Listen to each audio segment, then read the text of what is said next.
Dans quelques minutes, l'enregistrement, et ça commence. Hello, hello. Du coup, merci à tous ceux qui sont là d'être venus pour une première petite conférence ouverte à tout le monde. C'est bizarre, mais c'est trop cool de vous avoir. Et merci à ceux aussi qui ont vu mettre sur caméra, je me sens moins seule comme ça. Donc je vais commencer. Normalement, j'ai prévu faire un format 1 heure et demie max pour pas vous garder non plus trop longtemps. Mais si vous avez besoin de partir avant, besoin de faites votre vie tranquille, y a pas de souci. De toute façon, du coup, comme on enregistre, on aura un replay. Donc voilà. Donc je commence par me présenter quand même parce que peut-être des personnes qui ne me connaissent pas qui verront cette conf. Du coup, je m'appelle Julia et ma mission dorénavant, c'est d'aider les autres humains humaines à s'aimer et à aimer la vie au point de se reconnecter à leurs rêves et de les réaliser. Donc, vraiment s'aimer suffisamment et tellement aimer la vie qu'on a envie de réaliser nos rêves et d'y aller et de ne plus avoir peur et de vivre dans la joie et l'amour et la sérénité. En tout cas, moi, c'est ce à quoi j'aspire et j'ai l'impression d'avancer beaucoup sur ce chemin depuis plusieurs années grâce à plein d'outils et d'accompagnement que je peux partager. Voilà, et c'est aussi ce qui m'a amenée à être du coup coach de vie, animatrice d'ateliers et facilitatrice de salles de parole. Vu que j'en ai suivi pas mal et que ça m'a beaucoup aidée, je me suis dit c'est à mon tour d'accompagner les autres et de les aider sur ce chemin, ceux et celles qui ont envie de changer leur vie. Comme j'ai pu le faire, comme je suis en train de le faire toujours, parce que je pense qu'on change toute la vie. Mais voilà. Du coup, avant tout, je voulais recueillir un peu vos attentes et vos envies pour cette Human Class. J'ai appelé ça Human Class parce que Masterclass, je trouvais ça un peu pompeux. Même si je trouve que j'ai des trucs à dire, bon, je ne me considère pas forcément comme un master. Donc je trouve ça plus cool et inclusif de dire Human Class. Est-ce que vous avez du coup des attentes, des choses que vous aimeriez apprendre, dont vous aimeriez que je vous parle, ou que je partage? Vous pouvez le dire directement ou bien l'écrire par message selon ce qui vous arrange. Et comme ça, j'essaierai de répondre à toutes vos attentes, quoi qu'il. S'il n'y a pas forcément. Moi, j'avoue pas d'attente particulière. Je suis un peu venue là par curiosité. Et puis, peut-être nous parler un peu de ton parcours et des blocages que tu as eus et de comment tu as surmonté un peu les blocages et été, je dirais pas à l'encontre de tout le monde, mais voilà, comment tu as réussi à toi vivre pour toi en te disant, en prenant en compte tes propres besoins. Ok, trop cool. Je note. Prendre en compte ses propres besoins, vivre pour soi. Il y a aussi un peu se détacher du regard des autres, c'est ça? Ouais, c'est ça. Okay. Il y a Mathilde qui nous a envoyé quelque chose. T'écouter, t'es trouvé super comme d'habitude, petit cœur. Merci Mathilde, tu es la meilleure. Autre Mathilde qui me dit si tu as des références de bouquins, podcasts ou quoi, je suis preneuse. Trop cool, j'ai prévu de le mettre à la fin. Il y a du coup 2 slides de bouquins et de podcasts et de tout ce qui m'a trop aidé et transformé. Donc je vais faire une petite liste. Et Marine, preneuse également des refs. Écoute, pareil, du coup, je vais vous en parler tout au long, des outils qui m'ont aidé précisément. Et à la fin, il y aura aussi des références du coup de podcasts, livres et comme ça. Voilà. Merci du coup pour tout ça. Comme ça, je vois un petit peu ce à quoi vous vous attendiez. Donc c'est super. Sans plus attendre, du coup, le petit programme. D'abord le titre. Du coup, je l'ai appelé Vie ta vie de rêve, alignée, joyeuse et sereine. Donc moi, mes 3 premières valeurs principales, c'est l'amour, la joie et la paix. Du coup, j'aspire vraiment à vivre une vie d'amour, de joie et de paix. Donc c'est pour ça que j'ai mis vivre sa vie de rêve, alignée, joyeuse et sereine. J'espère que vous partagez aussi cette envie. Et en tout cas, je vais vous expliquer comment je suis sur ce chemin et que je trouve que je m'en sors plutôt pas mal. Du coup, au sommaire, j'ai appelé ça mon chemin de vie, mais globalement, voilà, je vais récapituler un peu ma vie pour vous montrer en fait les apprentissages que j'ai eu au fur et à mesure. Très dur, mais j'ai réussi à synthétiser ça en 3 grands apprentissages. J'ai mis aussi du coup les outils et les citations qui m'accompagnent au quotidien. Donc vous verrez, les citations que j'ai mises, c'est vraiment pas des citations random, citation.com. Elles sont connues, mais c'est des citations vraiment que je me répète en fait au quotidien, dans des situations et tout, et qui m'aident vraiment à guider mes pas. Voilà, c'est pour ça que je les ai mises. Les livres et ressources qui m'ont transformée, donc je vous ai dit, ce sera à la fin. Et je vous présenterai du coup mon petit programme de coaching pour celles qui ne connaissent pas encore, pour vous accompagner si vous souhaitez aussi sur ce chemin-là. Et je vous ferai des petites annonces en avant-première parce que vous participez, donc c'est cool. Voilà.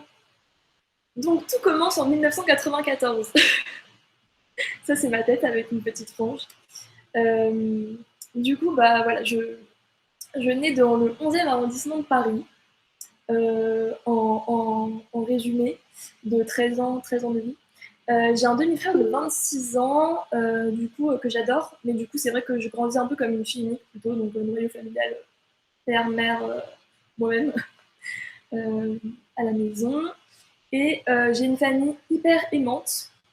On m'en parlait il n'y a pas longtemps avec Marine, justement, de la base de l'éducation. Pour moi, c'est vraiment l'amour, donc ça, j'en ai eu. Pour autant, ma famille était totalement dysfonctionnelle. Étonnant, n'est-ce pas? je suis vraiment la seule au monde à vivre ça. Non, voilà, du coup, c'est pour ça que j'ai mis un « et ». Je trouve ça très important plutôt que de mettre un « mais ». C'est vraiment accepter en fait le fait que j'ai eu une famille hyper aimante et j'ai eu plein de moments d'enfance de ouf, desquels je suis très reconnaissante. Pour autant, ma famille elle était dysfonctionnelle et il y avait des gros problèmes et j'ai aussi eu des traumas suite à ça. Et aujourd'hui, j'ai appris à voir les deux et accueillir les deux. Donc c'est pour ça que le « et » est super important pour moi. Voilà. Du coup, continue à résumer. En 2008, du coup, j'ai 14 ans. Ça, c'est ma tête. Big up au Mermi d'Agri. Hein, ça revient à la mode, je sais pas pourquoi. Bref. Donc ça, c'est ma tête à 13-14 ans. Et du coup, comme je disais, j'ai plutôt une enfance heureuse. Et en même temps, j'accumule beaucoup de souffrances inexprimées. Parce que mes parents sont un peu passionnels, qui se crient beaucoup dessus. Donc je comprends pas trop en tant qu'enfant qu'on se crie dessus par amour, mais voilà. Et aussi, ma mère, elle est dépressive et alcoolique, donc pas simple comme enfance. D'un côté, elle peut être une super maman vraiment exceptionnelle, franchement, rien à dire, genre vraiment super. Mais il y a des jours où juste elle va mal, il y a des jours où elle est ivre, et ça, c'est super dur à vivre. D'autant plus que, comme je vous disais, comme je suis dans un noyau familial restreint, donc il y a vraiment juste mon père, ma mère et moi, en fait, j'ai pas vraiment de personnes à qui en parler. J'aurais pu, mais en fait, j'ai pas. Je sais pas. Je pense qu'on protège un peu naturellement ses parents, et le fait est qu'en fait, j'en ai parlé à personne pendant des années.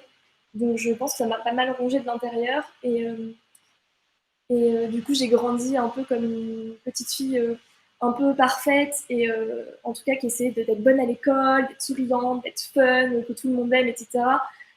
Pour pallier un peu, je pense, à ce chaos autour de moi de temps en temps à la maison, quoi. Donc voilà, c'est un peu la façon dont j'ai grandi. Et finalement, je pense, ça c'est juste ce que je crois aujourd'hui, suite à pas mal d'avis de médecins, et notamment de médecine énergétique, médecine orientale, etc., avec qui j'ai parlé des acupuncteurs, des énergéticiens, psychologues, etc. Je pense que, en gros, ma souffrance accumulée à l'intérieur, vraiment, c'était très douloureux, et je pense qu'elle a fini par crier en fait dans mon corps, et c'est pour ça que j'ai eu un cancer du fémur. Voilà, c'est une fois de plus, je mets un gros warning sur ce n'est pas la vérité. Peut-être que c'est pas du tout ça, mais en tout cas, moi, c'est ce que je crois. Et cette croyance, elle est aidante pour moi, donc je la garde. Voilà, tout simplement. Du coup, voilà, donc je découvre que j'ai un cancer du fémur à 14 ans. Et du coup, ça change pas mal la vie.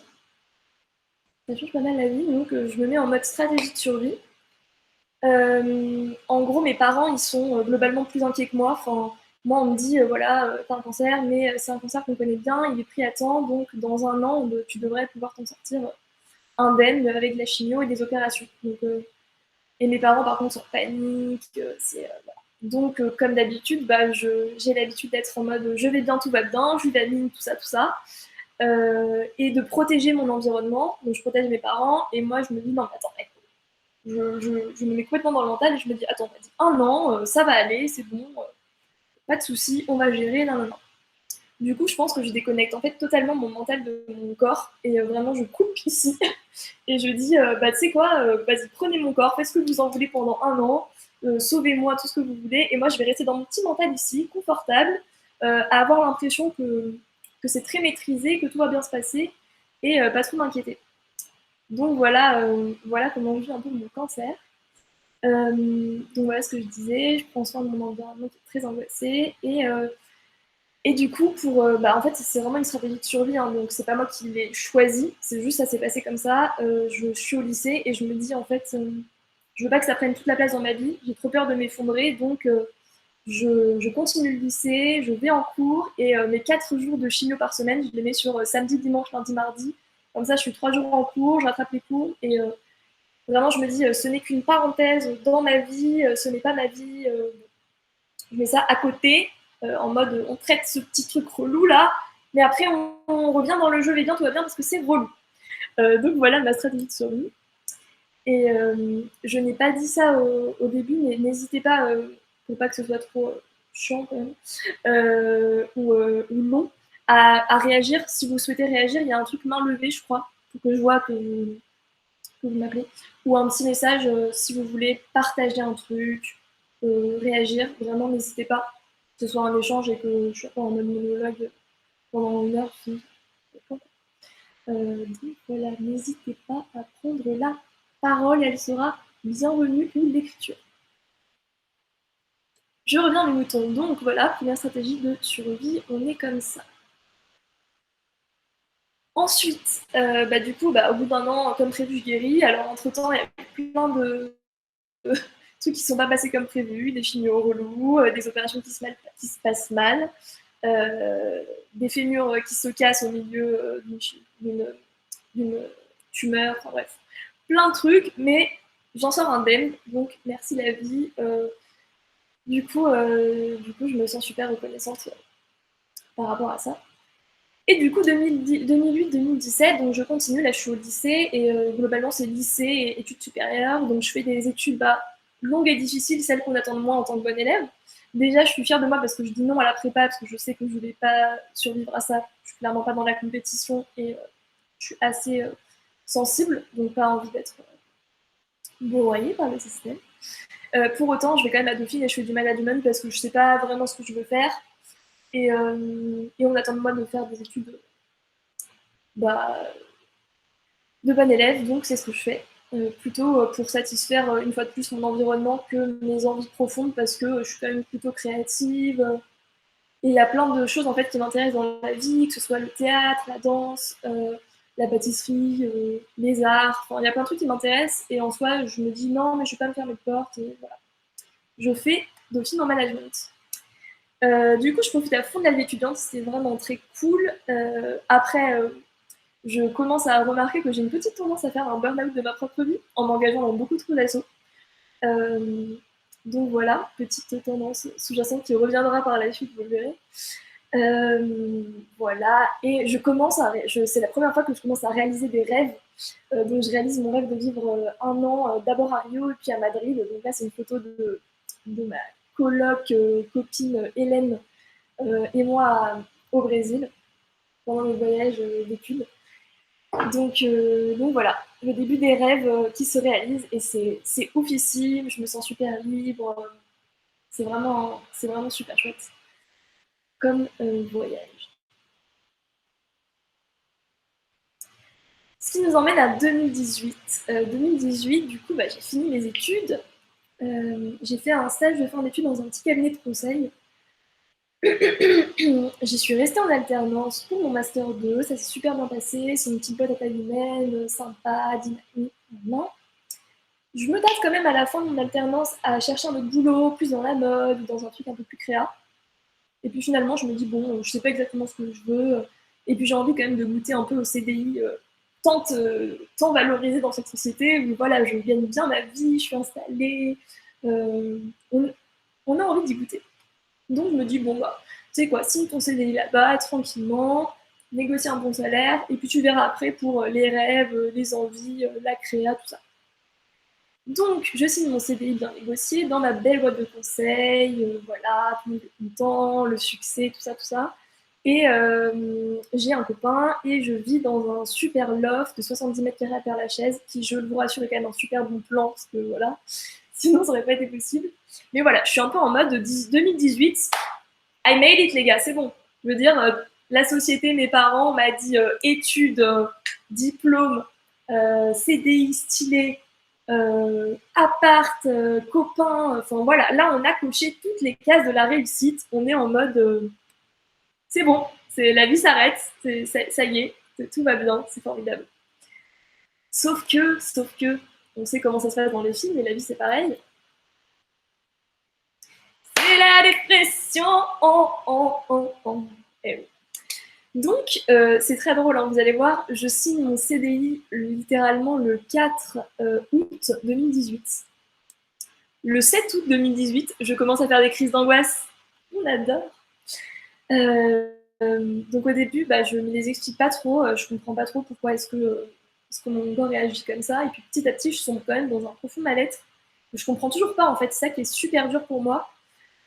C'est qu'en fait, bah, comme je vous le disais, moi j'ai vécu toute ma vie en mode je suis un tournesol, donc je vais bien, tout va bien, tout le monde va bien, la souffrance n'existe pas. Et là, je me la prends en pleine tête comme ça, pam. Et du coup, je suis en full souffrance et je comprends juste pas pourquoi, parce qu'il n'y a pas d'événement déclencheur de ça en fait. Si ce n'est que j'ai signé mon CDI.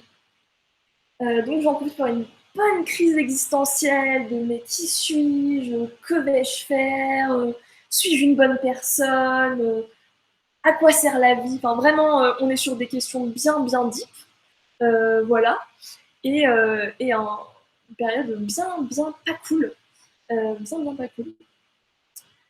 Voilà. Voilà. Bon. Alors c'est marrant parce que j'avais quand même une petite intuition qui me disait c'est clairement la pire période de ta life en termes de souffrance, mais je sens que ça va t'apporter un truc. Je me disais, je sais que je suis au fond du trou, c'est horrible, mais je sentais que ça allait être quelque chose sur lequel j'allais rebondir et qui allait me changer et qui allait m'amener vers quelque chose de mieux. Donc c'est vraiment quelque chose que j'essaie de garder dans ma vie, de me dire à chaque fois qu'on rencontre des épreuves, des obstacles et tout, c'est souvent pour traverser quelque chose en fait qu'on n'a pas voulu voir. En l'occurrence, moi c'était beaucoup de souffrances accumulées, un cancer que j'ai balayé comme ça en mode oui, tout va bien. Donc en fait, ce que j'ai appris plus tard grâce à notamment la psychothérapie, je vous conseille, super bonne idée, c'est que en fait, quand on grandit comme ça et qu'on protège son environnement, souvent on lâche quand l'environnement est safe. Ça veut dire que là, en fait, j'avais justement signé mon CDI, j'avais mon appart, j'avais mon copain. Donc mon cerveau a fait ah, c'est bon, on est indépendant, on est sécurisé. On lâche les vannes de toute la souffrance de 26 ans. Wouh, voilà, c'est ça qui s'est passé. Donc voilà. Et du coup, j'ai gardé vraiment cette citation que je me répète assez souvent de je ne perds jamais, soit je gagne, soit j'apprends. Et j'ai toujours vraiment appris de toutes mes épreuves. Donc, et c'est pour ça d'ailleurs que je fais cette ouf aujourd'hui, pour vous les partager et pour vous dire aussi que dans tous les moments difficiles et hardcore, en général, on en ressort une personne plus alignée avec elle-même et c'est vraiment cool si on arrive à prendre ce chemin-là de ses envies et de vivre par amour. Et voilà. Du coup, comme je vous disais, là je suis au fond du trou, hein, on rappelle, 2018, bad. Donc, deuxième stratégie de survie, là je suis vraiment en mode, moi je suis très une meuf orientée solution, il faut le savoir. Du coup, je suis en mode, ok, c'est horrible, je déteste ce que je vis, on va vite faire des choses pour que ça change parce que ça va pas du tout. Je ne suis pas d'accord avec ce qui se passe, je n'accepte pas du tout mes émotions et mon mal-être. Donc faisons quelque chose maintenant, s'il vous plaît. Du coup, ce que je fais, c'est que déjà je commence à avoir un psy. Déjà j'avais eu des signes un peu avant-coureurs de petites angoisses et tout avant, mais j'étais en mode TMTC, non mais j'irai voir un psy, ça m'aidera à l'occasion, non. Quand tu commences à faire des crises d'angoisse régulièrement, tu es dans le bad, tu vas voir un psy. Donc je vais voir un psy qui m'aide, je sais pas trop comment parce que c'était un psychiatre, donc vous savez, parle pas trop, mais écoute beaucoup déjà. Et bref, ça m'aide quand même vachement.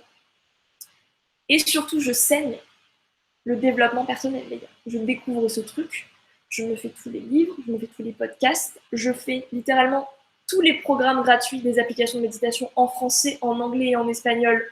Oui, mesdames et messieurs. Donc, si vous avez des questions sur les programmes de méditation, vraiment, appelez-moi, je suis là, il n'y a pas de souci. Je peux faire un benchmark à tout moment. Et du coup, je vous partagerai les ressources celles qui m'ont le plus aidé, hein, parce que comme je vous ai dit, j'en ai vraiment balayé pas mal. Mais en tout cas, celles qui m'ont vraiment marqué et qui m'ont transformée, je vous les mets à la fin. Voilà, donc là, je suis en mode warrior, je suis au bout de ma life, mais on va faire des trucs parce que sinon, on ne sait pas comment on va faire. Donc voilà pour la deuxième stratégie de survie. Et du coup, ça nous amène à mon premier apprentissage. Mon premier apprentissage, il intervient, c'est chelou ce truc, il intervient grâce au podcast Change ma vie, qui m'a été conseillé par une très bonne amie. On valide, on dit oui, on dit bravo, il est à la fin dans les ressources. Et en fait, la base du programme de Change ma vie, donc de la coach Clotilde Dussoulier, en fait, c'est cette phrase, en fait, cette équation, donc presque, que les croyances qu'on a héritées de l'enfance, en moyenne, les croyances, elles se créent autour de 7 ans, donc autant vous dire que c'est pas vous qui les avez choisies. Créer nos pensées, donc ce qu'on pense du monde, en fait, notre filtre de pensée par rapport au monde et aux événements et à nous-mêmes, etc. Et ces pensées-là créent nos émotions, positives, négatives, cool, pas cool, envers le monde, l'environnement, nous-mêmes. Et en fait, nos émotions créent nos actions parce que l'être humain, en fait, il se meut que pour deux choses. On est vraiment basique finalement comme animaux, pour obtenir des émotions positives ou éviter des émotions négatives. C'est les seules raisons pour lesquelles on fait des choses, les gars. Les seules. Du coup, en fait, quand on comprend ça, quand on comprend le fonctionnement de l'humain, ça nous aide, ça peut vraiment aider à changer sa vie dans le sens dans lequel on veut la mener, quoi. Et moi, ça m'a, waouh. Je me suis dit, en fait, j'ai grave le choix de vivre ma vie comme j'ai envie et surtout d'auto-travailler sur mes comportements habituels pour, en fait, au lieu de réagir aux événements de la façon dont on l'a inculqué, parce que c'est des croyances, donc des pensées, des émotions qu'on a l'habitude de côtoyer, vraiment choisir de répondre. Il y a un épisode là-dessus sur Change ma vie, choisir de répondre en choisissant ses pensées sur les événements plutôt que de réagir uniquement par réflexe et du coup ressentir des émotions et créer des actions et une réalité en fait qu'on n'a pas forcément envie dans cette vie. Voilà. Donc c'est vraiment un cercle, en fait là c'est une ligne, mais c'est vraiment un cercle de croyances, pensées, émotions, actions qui crée du coup notre réalité en fait. Et ça repart sur croyances puisque ça se renforce aussi bien dans des cercles vertueux que dans des cercles vicieux. Je donne un exemple. On welcome Éléonore. Salut Éléonore, bienvenue. Comme je disais aux autres, juste pour te prévenir, la conférence elle est enregistrée pour qu'il puisse y avoir un replay. Tu es libre de mettre ta caméra, ça me ferait très plaisir, mais tu n'es pas obligé du tout. C'est open réaction et échange. Donc n'hésite pas à envoyer un message ou à parler ou à lever la main si tu as envie de réagir ou de poser une question ou de partager quelque chose, parce que ce sera plus fun si on échange un peu que si je parle toute seule. Voilà. Du coup, je parlais de mon premier apprentissage. Donc, j'ai raconté ma vie là, de 0 à 23 ans. Et du coup, mon premier apprentissage, voilà, c'est les croyances créent les pensées, créent les émotions, créent l'action, créent la réalité. Et pour ceux qui ne sont pas trop à l'aise avec ce concept-là, je vous donne un exemple très simple. Par exemple, sur il pleut. Il pleut, c'est un fait objectif. Et en fait, selon nos croyances, on va créer une réalité complètement différente. Par exemple, si je crois que la pluie c'est nul, il fait froid et ça mouille et c'est pas fun, potentiellement je vais me dire oh bah merde, il pleut aujourd'hui, ça va être une journée chiante, je vais devoir rester chez moi, pas fun. Du coup, potentiellement, je vais ressentir des émotions de lassitude, de déception, de découragement, de flemme, etc. Et du coup, je vais potentiellement, en termes d'action, pas trop passer à l'action, être un peu dans un mood pas dingue toute la journée, être un peu en mode repli sur moi-même, pas avoir envie trop de me bouger pour faire des trucs. Et du coup, ma réalité, ça va être une journée un peu maussade à l'image du temps que je me figure dans ma tête, en fait. À l'inverse, si mes croyances sur la pluie, c'est oh, j'adore quand il pleut, ça fait un petit bruit d'ASMR sur les fenêtres. Et ça fait une ambiance vraiment cocooning. Et j'adore me prendre dans ces cas-là un petit chocolat chaud et télétravailler ou mater un film sous un plaid et me faire vraiment une petite ambiance higueux danoise. Potentiellement, je vais avoir des pensées de réconfort, de cocooning, de soutien, de chaleur, de proximité, etc. Et du coup, je vais vraiment créer en fait ce que je pense et ce que je ressens. Donc, je vais me préparer un chocolat chaud, je vais mettre sous un plaid, je vais prendre soin de moi, mater un film, voilà. Être dans un ambiance agréable, quoi. Et du coup, ma réalité va être tout autre et je vais passer potentiellement une journée super agréable, ressourçante, reposante, calme. Et du coup, voilà, c'est simplement pour vous montrer sur un exemple hyper simple à quel point en fait cette phrase-là est puissante sur tout ce qui peut arriver dans la vie. Donc voilà pour le premier apprentissage. Du coup, ça me mène à cette citation de Gandhi aussi qui m'avait vachement marqué dans mes études, quand je faisais une asso sur l'innovation sociale, et en fait que j'ai gardé aussi et que je me remémore assez régulièrement dans ma vie. Soyez le changement que vous voulez voir dans le monde. En fait, je me suis rendu compte aussi de ça au fur et à mesure que je faisais du développement personnel. Du coup, je, vous imaginez bien que, ayant des parents assez dysfonctionnels, en fait, j'ai passé, je pense, mon enfance à essayer de les changer pour qu'ils soient enfin heureux, pour qu'ils arrêtent de se crier dessus, pour que ma mère aille enfin bien. Euh, j'ai essayé de les changer. Et évidemment, j'ai pas réussi parce qu'on ne peut pas changer les gens, en fait. C'est que eux qui peuvent décider de changer et nous, on peut éventuellement les accompagner, mais c'est tout ce qu'on peut faire. Et bref, tout ça pour dire que, en fait, je me suis rendu compte avec les années et avec le développement personnel et la psychothérapie, et en fait, quand moi, j'ai commencé vraiment à changer, qu'en fait, c'était ça qui faisait le plus changer le monde, ou en tout cas qui impactait le plus le monde autour de moi, c'était de changer moi-même. Et ça, c'est aussi une prise de conscience qui est hyper puissante pour moi, qui du coup est grandi beaucoup dans un environnement où je me disais, je suis potentiellement malheureuse à cause de ça, à cause de cet événement, à cause de ma mère.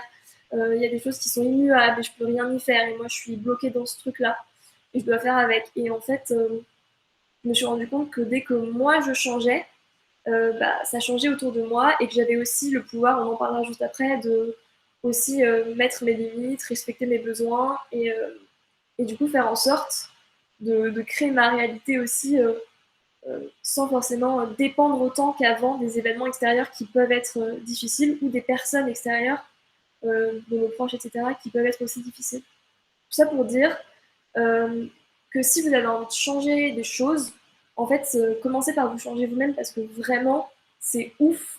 C'est ouf à quel point en se transformant nous, on transforme en fait notre réalité et la vie autour de nous. Et c'est ça en fait qui est le plus impactant aussi dans les proches et dans l'entourage, etc. C'est de soit changer, et ça fait forcément bouger les lignes, et se poser des questions aux personnes. Et ça ne veut pas dire que ça va changer les personnes du tout, parce que c'est elles qui choisissent d'aller dans le mouvement. Mais en tout cas, ça crée des choses. Et c'est ça qui est le plus impactant de ce que j'ai vu jusqu'à pendant 26 ans de vie. Donc, commencez par vraiment être, voilà, être vous ce que vous voulez voir dans le monde. Et c'est pour ça aussi que j'ai décidé d'essayer de vivre avec mes valeurs de joie, paix, amour. Parce que je me suis sentie aussi longtemps comme un petit bisounours dans ce monde capitaliste à la dure, non, non, non, non, non, non. Et on me le faisait aussi ressentir dans mon cabinet de conseil, même si les gens étaient super bienveillants. Clairement, j'étais le maillon qui s'habille en couleur et qui est un peu bisounours. Lucie, toi-même, tu sais. Et, et en fait, je me suis dit que, en vrai, si je vivais selon ces valeurs-là et que je créais ma vie autour de la joie, de l'amour et de la paix, et ben, il y en aurait plus dans ce monde. Et c'est ce que je voulais. Et en fait, je pense que j'ai beaucoup plus impacté le monde depuis que je vis selon ces valeurs-là que tout ce que j'ai pu faire dans mes assos étudiantes, sur l'innovation sociale, etc. Et même si j'ai aidé des assos et tout, voilà, je pense que c'est quand même ce qui est le plus impactant et le plus puissant. Petit point cerveau, du coup, on parle de ça suite à l'apprentissage, croyances, pensées, émotions. action-réalité. Oui, 2 choses à savoir sur le cerveau que j'ai trouvé hyper intéressantes, que j'ai appris aussi en coaching et qui maintenant m'aident beaucoup à parler avec mon propre cerveau. La première chose à savoir, c'est que le cerveau ne fait pas la diff entre les pensées, les croyances et la réalité. Et ça, c'est ouf. Je l'ai découvert à mes dépens pendant que je faisais des crises d'angoisse. C'était pas la meilleure façon de découvrir. Mais en fait, les crises d'angoisse, c'est juste qu'on a des pensées euh, angoissantes, genre je vais mourir par exemple. Et en fait, le cerveau, comme il ne fait pas la différence entre les pensées ou les croyances qui sont voilà, dans le mental et la réalité, en fait, il va se mettre en action pour faire face à un danger, dans le cas d'une crise d'angoisse. Ça va être la même réaction que si je saute littéralement de la fenêtre, qu'on me pousse dans l'eau, ou voilà. C'est la même réaction, donc c'est ouf. Et donc autant c'est extrêmement chiant sur des crises d'angoisse, autant ça peut être, c'est comme tout dans la vie, c'est double face de la médaille, ça peut être aussi trop cool, parce que du coup en fait, quand on pense des choses positives sur notre environnement ou la vie en général, ou par exemple quand on veut réaliser ses rêves sur le fait qu'on va y arriver, que c'est à portée de main, qu'on va le faire, qu'on va l'obtenir, etc. Et ben en fait le cerveau pense que c'est déjà réel. Et du coup ça nous met dans une disposition beaucoup plus propice à réaliser nos objectifs aussi de vie et aussi avoir la vie plus en rose si on a envie. Du coup j'ai mis méditation parce que du coup c'est le principal outil pour moi qui aide en fait sur ce pan-là du cerveau. Et notamment, du coup, je reparle de mes crises d'angoisse parce que je trouve que c'est hyper impressionnant, en fait, le résultat de la méditation là-dessus. Donc, du coup, ça fait 3 ans que je fais de la méditation. J'ai commencé, du coup, à cause de mes crises d'angoisse. Clairement, je suis pas une personne qui médite. On rappelle, hein, burn-out de sa propre vie, hyper active, couper des émotions. Je n'aime pas la méditation. Je n'aime pas me retrouver face seule à moi-même pendant un quart d'heure devant mon mental. Okay, je n'aime pas ça. Mais je n'avais pas le choix quand j'avais des crises d'angoisse tous les 4 matins, donc je l'ai fait. Et en fait, j'ai gardé cette pratique parce qu'elle est hyper puissante et elle permet en fait d'intégrer tout ce que je viens de vous dire parce que elle permet de se dissocier de ses pensées. En fait, justement, comme on passe 5 minutes, 10 minutes, un quart d'heure à observer son mental, ça nous permet de se rendre compte en fait qu'on n'est pas nos pensées, on n'est pas nos croyances, on est juste un humain et il y a notre mental qui tourne et c'est son boulot, mais c'est pas la même chose. Et du coup, moi, ça m'a littéralement sauvée sur les crises d'angoisse parce que du coup, je suis hypochondriaque depuis que j'ai eu mon cancer. Pas déconnant, vous me direz. Et du coup, en fait, aujourd'hui, là, il n'y a pas encore très longtemps, quand je me fais des petites crises d'hypochondrie, genre j'ai mal à l'oreille, exemple véridique il y a quelques semaines, j'ai mal à l'oreille, probablement à cause de mon masque entre nous. Et en fait, je me suis rendu compte, je commençais à être un peu angoissée et tout, et en fait, en observant mes pensées, je me suis rendu compte que la première pensée qui était venue, c'était je vais mourir. La deuxième pensée qui était venue, c'était sinon, c'est que j'ai une maladie très grave. La troisième pensée qui est venue, c'est si j'ai pas une maladie très grave, j'ai quand même une sacrée maladie. Et là, je me suis regardée, j'ai fait waouh! Et en fait, c'est la puissance de la méditation, c'est de réussir à se dire, enfin, à observer ses pensées en fait. Et du coup, à pouvoir, comme je vous disais, répondre au lieu de réagir. Et du coup, à ce moment-là, j'ai vraiment pu répondre. Ça veut pas dire que j'étais pas un peu angoissée parce que, comme je vous disais, le cerveau fait pas la diff avec les pensées. Donc, comme j'ai pensé ça, mon corps il a commencé à avoir chaud, j'étais un peu en palpitation. Donc, j'ai quand même, voilà, j'étais un petit peu angoissée, mais en fait, le fait de me rendre compte que c'était juste mes pensées et aussi du coup de pouvoir dédramatiser en me disant, je me rends quand même bien compte que ayant mal à cet endroit de l'oreille, il y a quand même très très peu de chances que j'ai une maladie ou une maladie grave ou que je meure. Voilà.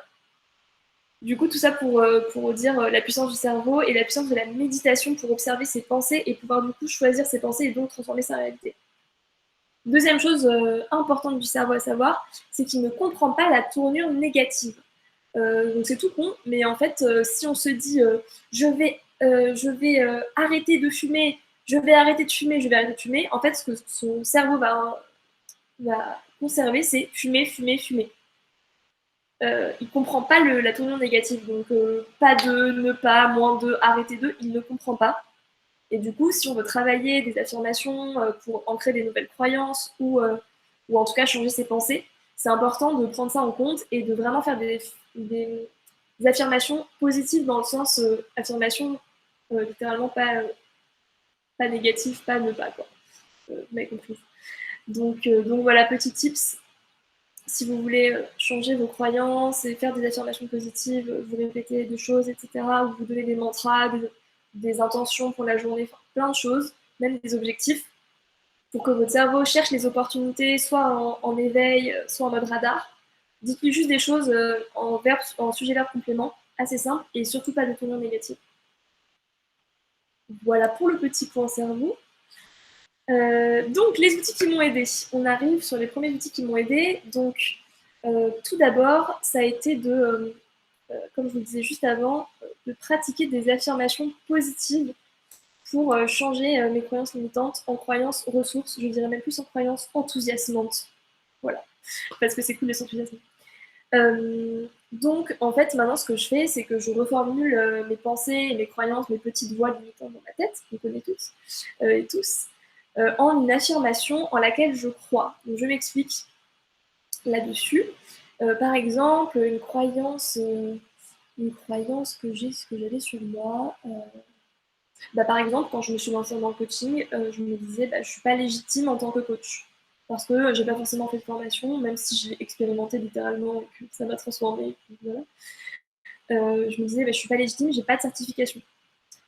Et du coup, pour changer cette croyance, je me suis pas tout de suite dit, mais non, t'es une super coach, t'es la best des coachs, tu vas être incroyable, tu vas changer des vies, il y a qui parce que mon cerveau, en fait, alors ça fonctionne, il faut savoir, ça fonctionne comme le cerveau paladif, mais ça prend du temps parce qu'en fait, on est tellement éloigné de sa croyance initiale que ça prend du temps. Du coup, le plus simple et le plus agréable aussi, parce que c'est assez inconfortable de se dire je suis vraiment incroyable quand on pense qu'on est nul, c'est du coup de faire des petits pas dans ses croyances. Et du coup, par exemple, j'ai commencé à me dire écoute, tu as fait 9 mois de coaching, 2 coachings différents, tu as appris énormément de choses et ça t'a littéralement transformé. Et du coup, tu es légitime à transmettre cet apprentissage et toi-même à passer le relais de cette transformation que tu as littéralement expérimenté. Ça, par exemple, c'était quelque chose auquel je croyais, enfin à laquelle je croyais, et du coup, petit à petit, j'ai pu me dire, tu vas impacter des vies, tu vas pouvoir accompagner des gens, les gens vont être contents de tes services, et, euh, et voilà, et monter sur l'échelle des croyances. Donc voilà, première chose. Et oui, ce qui est cool aussi, c'est les affirmations, du coup, parfois, quand on n'a pas forcément envie de créer des nouvelles croyances tout de suite, ou bien nous-mêmes de créer des affirmations. Il y a plein en fait d'affirmations qui existent déjà, que ce soit des vidéos YouTube, des podcasts, plein de choses. Moi, ce que j'aime bien, c'est l'application de méditation Seven Minds. C'est Jonathan Lehman qui fait ça. Il a aussi des vidéos sur YouTube gratuites et il a un programme gratuit sur son appli de méditation. Et en fait, ce que j'aime bien avec Jonathan, c'est que en fait, il fait systématiquement des exercices de respiration et à la fin de ses méditations, il fait toujours des affirmations. Euh, à répéter, en général entre 5 et 10. Et c'est des affirmations qui sont assez larges, donc auxquelles on peut s'identifier, qui sont souvent sur la gratitude, la joie, l'amour, etc. Et du coup, c'est assez cool les jours où on a juste envie de se laisser porter. Je vous le conseille, c'est très très cool. Et du coup, la deuxième chose, je vous en ai suffisamment parlé de la méditation. Coucou Ray. Excusez-moi, petit point chien adorable. C'est le chien le plus mignon de la Terre, avec Molly, bien sûr. Je l'ai gardé quand il était bébé, c'était incroyable. Petit chupette. Elle me manque. J'ai hâte de la voir. Hein. Bon, du coup, on a l'honneur d'avoir Ray avec nous, donc bon, profitez-en. Arrêtez de m'écouter et juste regardez là, ça va vous donner beaucoup plus de joie. Oui, donc sur la méditation. Je l'ai vraiment, donc oui, exactement, Eleonore. D'accord. Best dog ever. Oui, donc la méditation, je l'ai intégrée à mon quotidien, comme je vous l'ai dit, et aujourd'hui, ça porte vraiment ses fruits, que ce soit sur des périodes d'angoisse, mais aussi sur des périodes de joie, en fait, où je peux vraiment, voir mes pensées passer, retrouver mon état de sérénité. En fait, ce que j'ai appris qui est hyper euh, important, euh, ce cercle d'humains est open aux animaux. Il va falloir que je trouve un terme plus inclusif que humain, parce qu'effectivement, ça ne marche pas pour les chiens, j'adore les chiens, donc brainstormez avec moi et si vous avez des idées, je prends. Cercle d'êtres vivants. Voilà, open. Moi j'ai une petite plante à côté, donc. je me recentre. Je me recentre, méditation, gratitude, tout ça. Oui, bah voilà. C'est ce que je disais, que franchement, ça aide de ouf à dissocier son mental de qui l'on est. Et ah oui, c'est ça que je voulais dire, qui m'a vraiment changé la vie, c'est de me rendre compte en fait que notre état d'humain de base, c'est un état calme. En fait, ça m'a beaucoup aidé dans les premières méditations que j'ai faites à l'époque, j'étais très angoissée, de se dire qu'en fait, le mental à la base, c'est vraiment une mer calme ou un ciel bleu, en fait, selon ce qu'on peut s'imaginer. Mais en tout cas, notre nature à la base, c'est vraiment le calme. Et en fait, il y a le brouhaha du mental qui vient dessus parfois, qui nous crée du stress, des angoisses, etc., des injonctions, plein de choses. Mais en fait, c'est juste une sorte de nuage. Et en fait, si on regarde ce nuage, on voit bien qu'il y a le nuage et puis il y a le ciel bleu derrière ou à côté. Et du coup, en fait, ça permet vraiment de se rendre compte qu'en fait, à tout moment, on peut retrouver cet état de calme et de sérénité. Et ça, c'est assez ouf dans la vie. Si vous aussi vous luttez parfois contre des émotions négatives ou quoi, bah, en fait, juste réussir à observer son mental et ses émotions et à les laisser nous traverser, en fait, c'est ce qui fonctionne le mieux pour s'en débarrasser ou en tout cas passer à l'émotion suivante. C'est souvent plus sympa parce que c'est toujours l'arc-en-ciel après l'orage, comme tu sais. Et du coup, voilà, tout ça pour dire que notre état de base, c'est serein. Et la méditation, ça aide vachement à retrouver cet état. Donc, je vous conseille, même si vous êtes une personne qui n'est pas très méditation oriented, ça rentre. Et je vous dis, ça m'a tellement servi que maintenant, je l'ai mis dans mon quotidien, alors que vraiment, j'étais à milieu de ça à la base.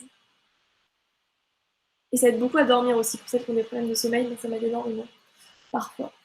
Ah oui, troisième outil super cool que j'ai appris grâce au coaching, c'est vraiment visualiser en fait ce que je veux accomplir et faire comme si c'était déjà là. Comme je vous disais, le cerveau il fait pas la diff. Donc en fait, si on lui dit j'ai une villa avec une piscine, il va faire ah mais super, t'es une meuf comme ça, et toi tu vas faire bah bien sûr. Bref, tout ça pour dire que en fait, tout d'abord se fixer ses rêves, ses objectifs, ses envies, etc. sur quelque chose et régulièrement le visualiser, le regarder, y penser, méditer dessus, etc., en fait, ça permet vraiment de créer notre réalité et créer des trucs assez fous. Depuis que j'ai commencé à faire ça, vraiment, j'ai créé des trucs assez dingues, juste en visualisant et en sachant exactement ce que je veux et en le gardant en tête tout le temps. Et en fait, notre cerveau trouve des opportunités, c'est son boulot, et il fait ça hyper bien. Il faut juste lui faire un petit peu confiance. Voilà. Je, je me pose 2 secondes. Je viens juste de voir qu'il y a 2 personnes qui se sont inscrites en last minute. Donc, je vais juste leur envoyer le lien très rapidement. Comme ça, elles peuvent me rejoindre si elles le souhaitent. Et du coup, là, ce que je vous montre, en fait, c'est mon vision board, mon tableau de vision. Et ça m'aide vachement. En fait, j'essaie de le faire au moins tous les 3 mois. Moi, j'adore le côté créa, donc souvent, je découpe des images qui m'inspirent dans des magazines. Et du coup, je me fais un petit tableau que je mets au-dessus de mon bureau et que je vois comme ça tous les jours. Et ça me rappelle en fait ce que je veux dans la vie, ce que je veux dans les prochains mois, ce que je veux accomplir, ce que je veux être, ce que je veux avoir.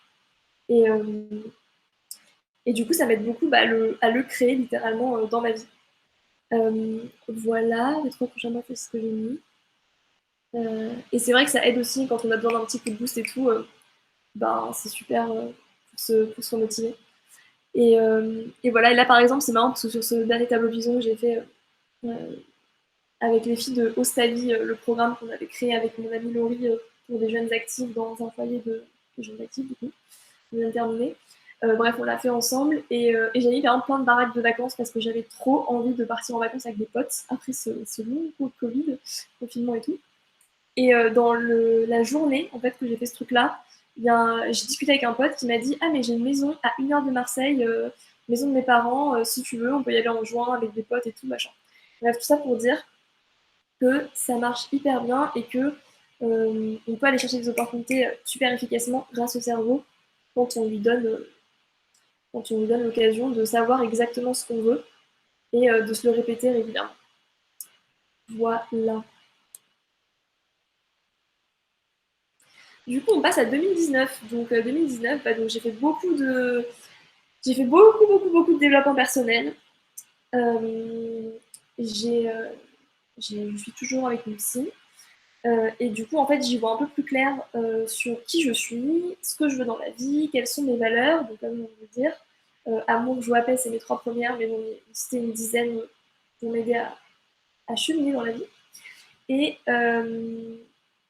ce sur quoi je travaille beaucoup aussi, c'est mes besoins. En fait, on a tous des besoins différents, même si on est tous des humains, et c'est Frey.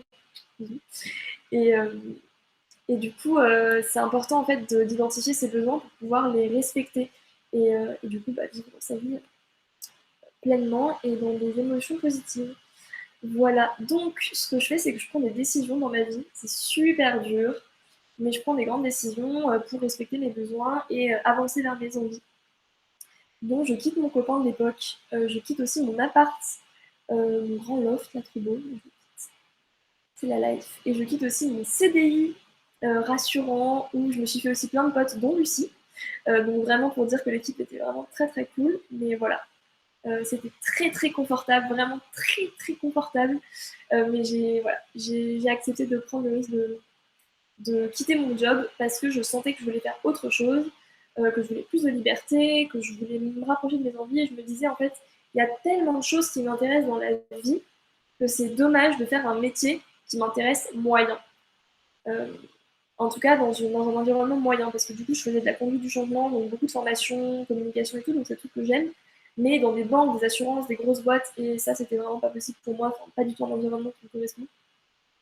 Et du coup, en fait, j'étais vraiment en souffrance de voir des gens un peu, ouais, qui ont give up de leur vie, en fait, toute la journée, en costume noir et gris, qui arpentent des moquettes rouges, et j'étais en mode, mais what? C'est pas ce que je voulais. Donc j'ai accepté de prendre ce risque. J'ai réussi à obtenir une rupture conventionnelle, ce qui est une grande chance. Mais en fait, de toute façon, j'avais décidé quoi qu'il de partir, donc j'avais un peu d'économie. Je me suis dit, si j'ai pas de rupture, je partirai quand même. Voilà. Et du coup, je sens aussi à ce moment-là que j'arrive un petit peu au bout de ce que je peux découvrir toute seule en développement personnel. Comme je vous ai dit, j'ai vraiment tout saigné. Donc voilà, je suis vraiment appris beaucoup, mais je ressens le besoin là de me faire accompagner, de me dire j'ai besoin de quelque chose de sur mesure, j'ai besoin qu'on m'aide à creuser encore des questions que je peux pas me poser toute seule parce que c'est le principe de creuser quoi. Et que j'ai besoin vraiment d'un accompagnement personnalisé. En plus, je quitte mon taf. J'ai prévu vraiment un temps en fait de réflexion sur ce que je vais faire après, donc j'ai pas prévu de boulot tout de suite. Et du coup, je me dis, ça me rassure aussi de me dire, ok, je suis au chômage, mais j'ai un fil rouge, j'ai mon coaching, je vais réfléchir à ce que je veux faire après, et ça va bien se passer. Du coup, je demande de l'aide auprès d'une coach de vie, donc c'est mon premier coaching avec Rebecca Sfed. Je pourrais vous mettre les liens, mais globalement, je parle tout le temps sur Instagram, donc vous devriez la trouver. Voilà, Rebecca Sfedge. Il y a son. Vous la trouvez sur Internet. Elle est super. Et du coup, elle m'a beaucoup aidée en 2019 à figure out ma vie, qu'est-ce que je veux, et parmi aussi toutes mes passions et mes intérêts, me dire qu'est-ce qui est le plus important pour moi maintenant, shortlist, et qu'est-ce que je fais en taf, et qu'est-ce que je fais en loisir euh, maintenant. Et gros apprentissage de ce coaching que j'ai envie de partager, c'est la dédramatisation de ce truc de vocation, de qu'est-ce que je vais faire de ma vie et tout. Du coup, parmi tous les bouquins que j'ai lus, il y avait des études sur le travail et notre génération va faire au moins 13 métiers différents. Donc, chill. Et en fait, vraiment, le meilleur conseil que je peux donner sur le côté pro, c'est de se dire suivre ses envies du moment, suivre son cœur et se dire que c'est pas un choix définitif, qu'on a toujours moyen de rebondir. On verra ça plus tard, mais en fait, c'est vraiment aussi travail de confiance et de se sentir confiant et abondant, savoir qu'on est suffisant en fait, qu'on a tout en nous et qu'à tout moment on peut se réinventer, changer de métier, enfin voilà, vraiment avoir confiance en soi sur ça. Et du coup, passer de cette pression horrible de mais c'est le choix de ma vie, c'est faux. Voilà, donc juste suivre vos envies et ça va être cool. C'est ce que j'ai fait après. Voilà pour 2019. J'ai envie de faire un petit point émotion du coup, que je trouve assez important. En tout cas, moi j'ai découvert ça quand j'étais du coup en PLS. Du coup, je me suis un peu renseignée sur les émotions pour mieux comprendre en fait qu'est-ce qu'elle foutait là et pourquoi est-ce qu'elle me cassait les couilles à certains moments. Du coup, j'ai appris un petit peu les significations de différentes émotions. Du coup, la joie, c'est vraiment un élan de vie qui est communicatif aux autres êtres humains. Donc en fait, c'est assez magique. Quand on sourit, bah, les autres sourient. Et c'est quelque chose vraiment c'est une émotion qui va se communiquer aux autres êtres humains. Donc c'est trop cool comme émotion. J'aime bien. La tristesse aussi, c'est hyper important et en fait, c'est très utile. Souvent, on en a besoin pour faire le deuil d'une situation et tourner la page. Donc souvent, en fait, il faut savoir que quand on est triste, c'est qu'en fait, on a souvent déjà fait le deuil ou on est en cours. Ça veut dire qu'il y a vraiment des décisions à prendre encore. C'est qu'on sait déjà un peu la décision qu'on a prise, en fait.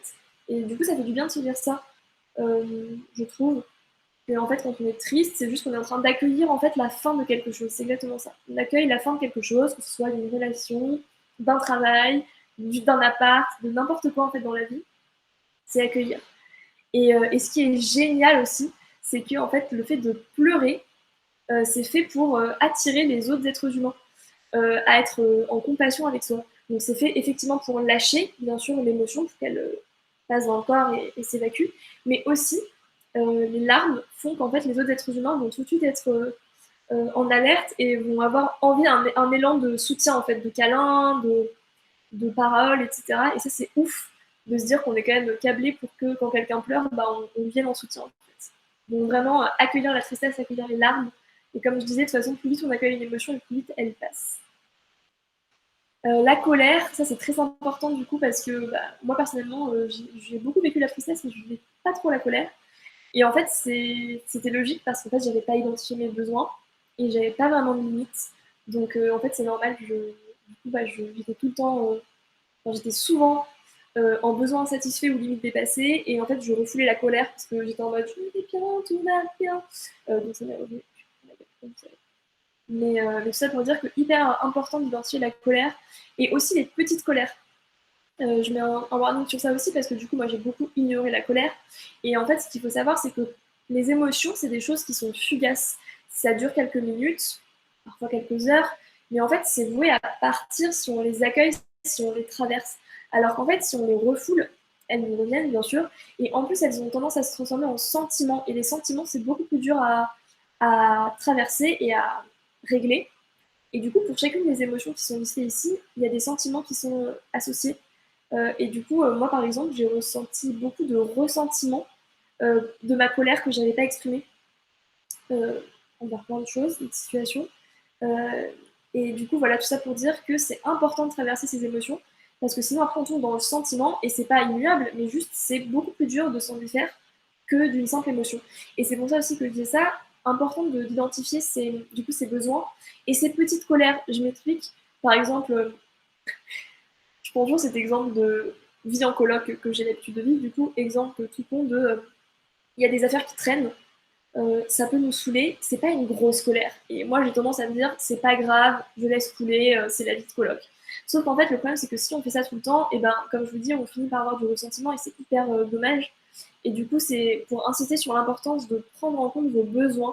En fait on a tous des besoins qui sont différents et il n'y a pas que le besoin de manger et de dormir, il y a aussi des besoins bah, parfois d'un espace rangé, parfois qu'on réponde à nos messages dans un certain temps imparti, parfois, enfin plein de choses en fait, qu'on soit là pour nous à certains moments. Enfin, et c'est super important de l'exprimer.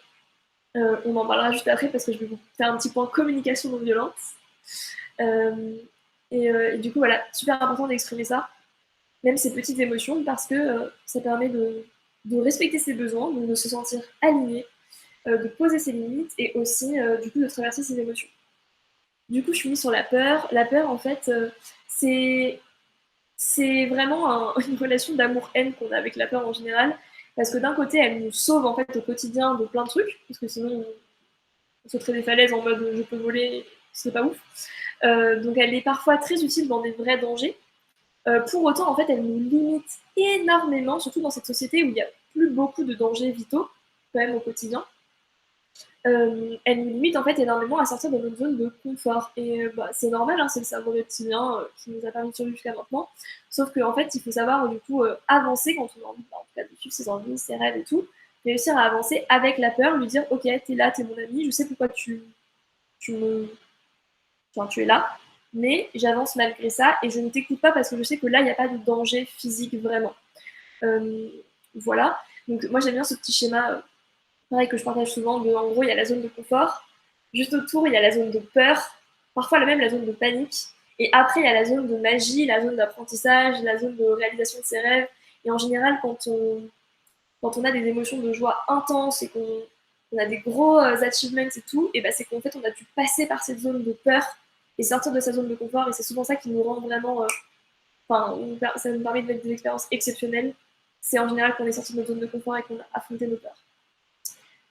Donc voilà. Et oui, et donc du coup, pourquoi en fait la peur, elle ne fait pas. Ça, je trouve ça intéressant parce que j'ai appris ça pareil quand j'ai eu les crises d'angoisse. Je ne comprenais pas pourquoi en fait, on avait tellement peur de tout, même des trucs débiles, et ça me saoulait. En fait, j'ai compris que le cerveau, il nous protège des dangers physiques, donc de une falaise, mais aussi des dangers sociaux. En fait, le cerveau, il sait très bien que tout seul, on meurt direct. Donc, il veut qu'on reste en meute, il veut qu'on reste en société, et pour ça, en fait, toutes les, toutes les interactions qui peuvent mener potentiellement à des désaccords, à des inconforts, à des conflits, en fait, il va les éviter, il va nous mettre des grosses peurs de rejet, d'abandon, de solitude, etc. Parce qu'il veut qu'on reste sa mère en groupe. Et du coup, voilà, c'est juste que je trouve ça aide de comprendre en fait pourquoi on a des peurs qu'on ne comprend pas forcément dans cette société parfois. On se dit attends, mais je suis saine et sauve, pourquoi est-ce que j'ai peur d'aller parler en public? En fait, on a peur d'aller parler en public parce que potentiellement on rate, on se vautre, on se moque, honte sociale, mort sociale, et mort sociale pour le cerveau c'est mort tout court en fait. Il ne fait pas la diff. Donc voilà, je trouve ça hyper aidant de comprendre à quel point en fait on a des peurs sociales, enfin plein de peurs sociales, aller parler à des inconnus, se faire des nouveaux amis et tout, parce qu'en fait on a juste peur du rejet, et rejet pour lui c'est mort. Alors que c'est pas vrai. Donc voilà, tout ça pour dire avancez avec vos peurs. Et pour finir sur l'importance de traverser des émotions, euh, les sentiments du coup qui sont associés aux différentes émotions. Donc pour la colère, c'est le ressentiment, pas fun. Et pour la tristesse, du coup, c'est la tristesse et la peur, c'est du coup la déprime ou la dépression. Donc voilà, je l'ai expérimenté, je vais bien, tout va bien, je vais bien, tout va bien. Pouh voilà, je vous conseille pas trop. Mais c'est ok si ça arrive, et de toute façon, il faut finir par les traverser un jour ou l'autre, donc on s'en sort. Mais voilà, c'est pour vous dire, vivez vos émotions, youpi, c'est cool. Du coup, comme je vous disais, je fais un mini point communication non violente. C'est une méthode qui, pareil, me sauve. Vraiment, depuis que j'ai découvert, c'est ouf. Il y a plein de ressources disponibles dessus. On pourrait faire un séminaire d'une semaine là-dessus. Il y en a d'ailleurs, tellement c'est à la fois hyper simple et en même temps hyper puissant, et on peut l'appliquer dans plein de façons différentes. Mais en gros, l'essence de cette méthode, c'est vraiment d'exprimer en fait ses besoins et ses émotions, euh, pour initier en fait une conversation avec son interlocuteur et pas un conflit. Et du coup, pour ça, en fait, on parle vraiment de ce qu'on connaît pour sûr. Et ce qu'on connaît pour sûr, en fait, c'est les faits objectifs, genre il pleut, non pas le temps est moche. Parce que là, j'ai mis une teinte sur ces trucs, mais il pleut. Et les émotions que nous, on ressent. Parce que c'est nous, donc normalement, on les connaît. Et en fait, on parle vraiment de uniquement ce qu'on connaît, et ça permet de ne pas émettre de jugement ou de supposition sur ce que l'autre peut penser ou peut ressentir. Et du coup, ça amène une discussion. Du coup, la méthode est très simple, 4 étapes. Euh, on observe. Donc, je vais prendre cet exemple de affaires qui traînent. On observe, il y a des affaires, il y a, même, et soyons précis, il y a des shorts et des débardeurs sur la table du salon. Voilà, le fait le plus objectif possible. Émotion, je ressens de la fatigue, ouais, exactement. Et dans FSBD, on peut se souvenir comme ça. Fait, sentiment, besoin, demande. Claudine Leclerc. Ouais, je crois que c'est votre formatrice du coup chez Arès, c'est ça? Non, je connais pas du coup Claudine Leclerc. Ah, directrice, pardon. Ok. Bah écoute, hashtag Claudine, on adore. Euh, Ah, trop bien, on adore les Superwomen. Bah du coup, j'irai voir. De ouf, trop cool. Euh, Donc voilà, je vois des débardeurs et des shorts sur le tapis salon. Je ressens de la fatigue, de la déception, de la colère, etc. J'ai besoin, euh, par exemple, que la table du salon elle soit rangée quand je rentre le soir. Et du coup, demande, je montrais parce que observation les yeux, émotion le cœur, besoin le ventre et demande les jambes. C'est pour ça que j'ai fait un petit schéma à côté pour se souvenir, c'est pratique. Et du coup, la demande, par exemple, c'est à ma coloc, bah, est-ce que ce serait OK pour toi qu'on se dise que on range au moins une fois par jour la table du salon de façon à ce qu'elle soit assez dégagée conjointe du travail, par exemple. Et en fait, comme vous voyez, bah, ça initie une discussion. Euh, alors que si j'étais arrivée saoulée du travail en mode franchement, t'es relou, tu ranges pas tes affaires, ou voire même t'es bordélique, bah, c'est des suppositions, des jugements, et en fait, ça peut mener qu'à un conflit. Parce que du coup, la personne va riposter en face en mode bah, franchement, trop pas, tu me saoules, nan, nan. Et bref, ça part bah, au minima en discussion non constructive et au pire en conflit inutile en fait. Et du coup, c'est un peu dommage. Et pour ceux du coup qui ont beaucoup de mal à exprimer leurs besoins et mettre leurs limites et parler de leurs émotions négatives comme moi, euh, déjà faire cet exercice juste pour soi, à l'intérieur, quand on ressent de la colère ou des choses comme ça, de la tristesse et tout, ça aide vachement en fait à mieux se comprendre, même si on l'exprime pas forcément tout de suite. Déjà, du coup, de faire ce travail d'observation de ces des pensées et des émotions, c'est énorme parce qu'en général, on est complètement déconnecté de ça. En tout cas, moi, je l'étais. J'étais déconnectée de mes pensées, de mes émotions. Donc, c'est déjà un gros travail que de se les réapproprier pour ensuite pouvoir les exprimer aux autres. C'était le petit point communication de violon. Du coup, deuxième apprentissage, vraiment ultra important, c'est se rendre compte en fait qu'on est la personne la plus importante de notre vie, qu'on sera la seule personne avec qui on va vivre toute notre vie. Spoiler. Et du coup, en fait, que autant essayer de s'aimer en fait, dès aujourd'hui et de prendre soin de soi parce que bah, on sera là toute notre vie. Donc voilà. Et du coup, voilà, vraiment gros apprentissage sur se donner de l'amour, prendre soin de soi et aussi exprimer ses émotions et notamment demander de l'aide. C'est vraiment base. Voilà, quelque chose que je voulais partager aussi, c'est ça peut paraître un peu fou de dire se donner de l'amour. Et pourtant, pour moi, c'est la base parce que, comme on disait au début de la conf, bah, un enfant, la première chose dont il a besoin, c'est de l'amour de ses parents pour se construire. Et en fait, on a besoin de l'amour toute notre vie, quoi qu'il, et qu'on soit célib, en couple, avec ou sans amis à un moment. C'est hyper important en fait de pouvoir se donner cet amour en premier. Et c'est comme ça en fait qu'on va pouvoir en donner aussi aux autres, à des amis, à un copain, une copine, des parents, des proches, tout ce qu'on veut. En fait, il faut se rendre compte que c'est vraiment important de se donner les choses dont on a besoin à nous-mêmes, que ce soit du soin ou de l'amour, pour pouvoir en donner aux autres. Et en fait, on a beaucoup tendance, en tout cas je parle pour moi et aussi pour les femmes dans les sociétés souvent, même s'il n'y a pas que, à donner beaucoup, prendre soin des autres, donner de l'amour, etc. Et en fait, souvent en donner plus que ce que l'on reçoit et surtout ne pas conscientiser le fait qu'on peut s'en donner, aller rechercher à l'extérieur en fait ce besoin d'amour, ce besoin de soins, parfois dans un partenaire, parfois dans des amis, etc. Et en fait, c'est pas sain parce que on a besoin d'avoir des relations équilibrées avec les autres êtres humains. Et on peut pas demander à quelqu'un de nous donner de l'amour si nous-mêmes on s'en donne pas en fait. Donc c'est vraiment important de se rendre compte de ça, je trouve. Et moi en tout cas, ça m'a vraiment changé ma vision aussi du couple, beaucoup. Et aussi des amitiés en fait. Voilà. Donc big up à Sonner de l'amour. Et donc vraiment pour donner du très concret, quand j'ai quitté mon premier copain, et c'était super dur, j'étais triste et tout, j'avais comme tout le monde besoin d'amour aussi. Et c'est vraiment là que j'ai commencé à me donner de l'amour à moi-même. Donc vraiment, je me suis fait des câlins. Il faut savoir que cette zone ici du bras, en fait, quand on la touche pendant plusieurs minutes, ça envoie genre des hormones du plaisir et du réconfort dans le cerveau. Genre, c'est vraiment ouf. Le câlin est littéralement, genre, chimiquement réconfortant. Donc voilà, vous le savez pour vous, pour les autres. Ici, c'est fait du bien. Et du coup, voilà, vraiment, c'était bizarre au début, mais j'ai appris à me faire des câlins, à me faire des bisous aussi. Je me fais des bisous un peu.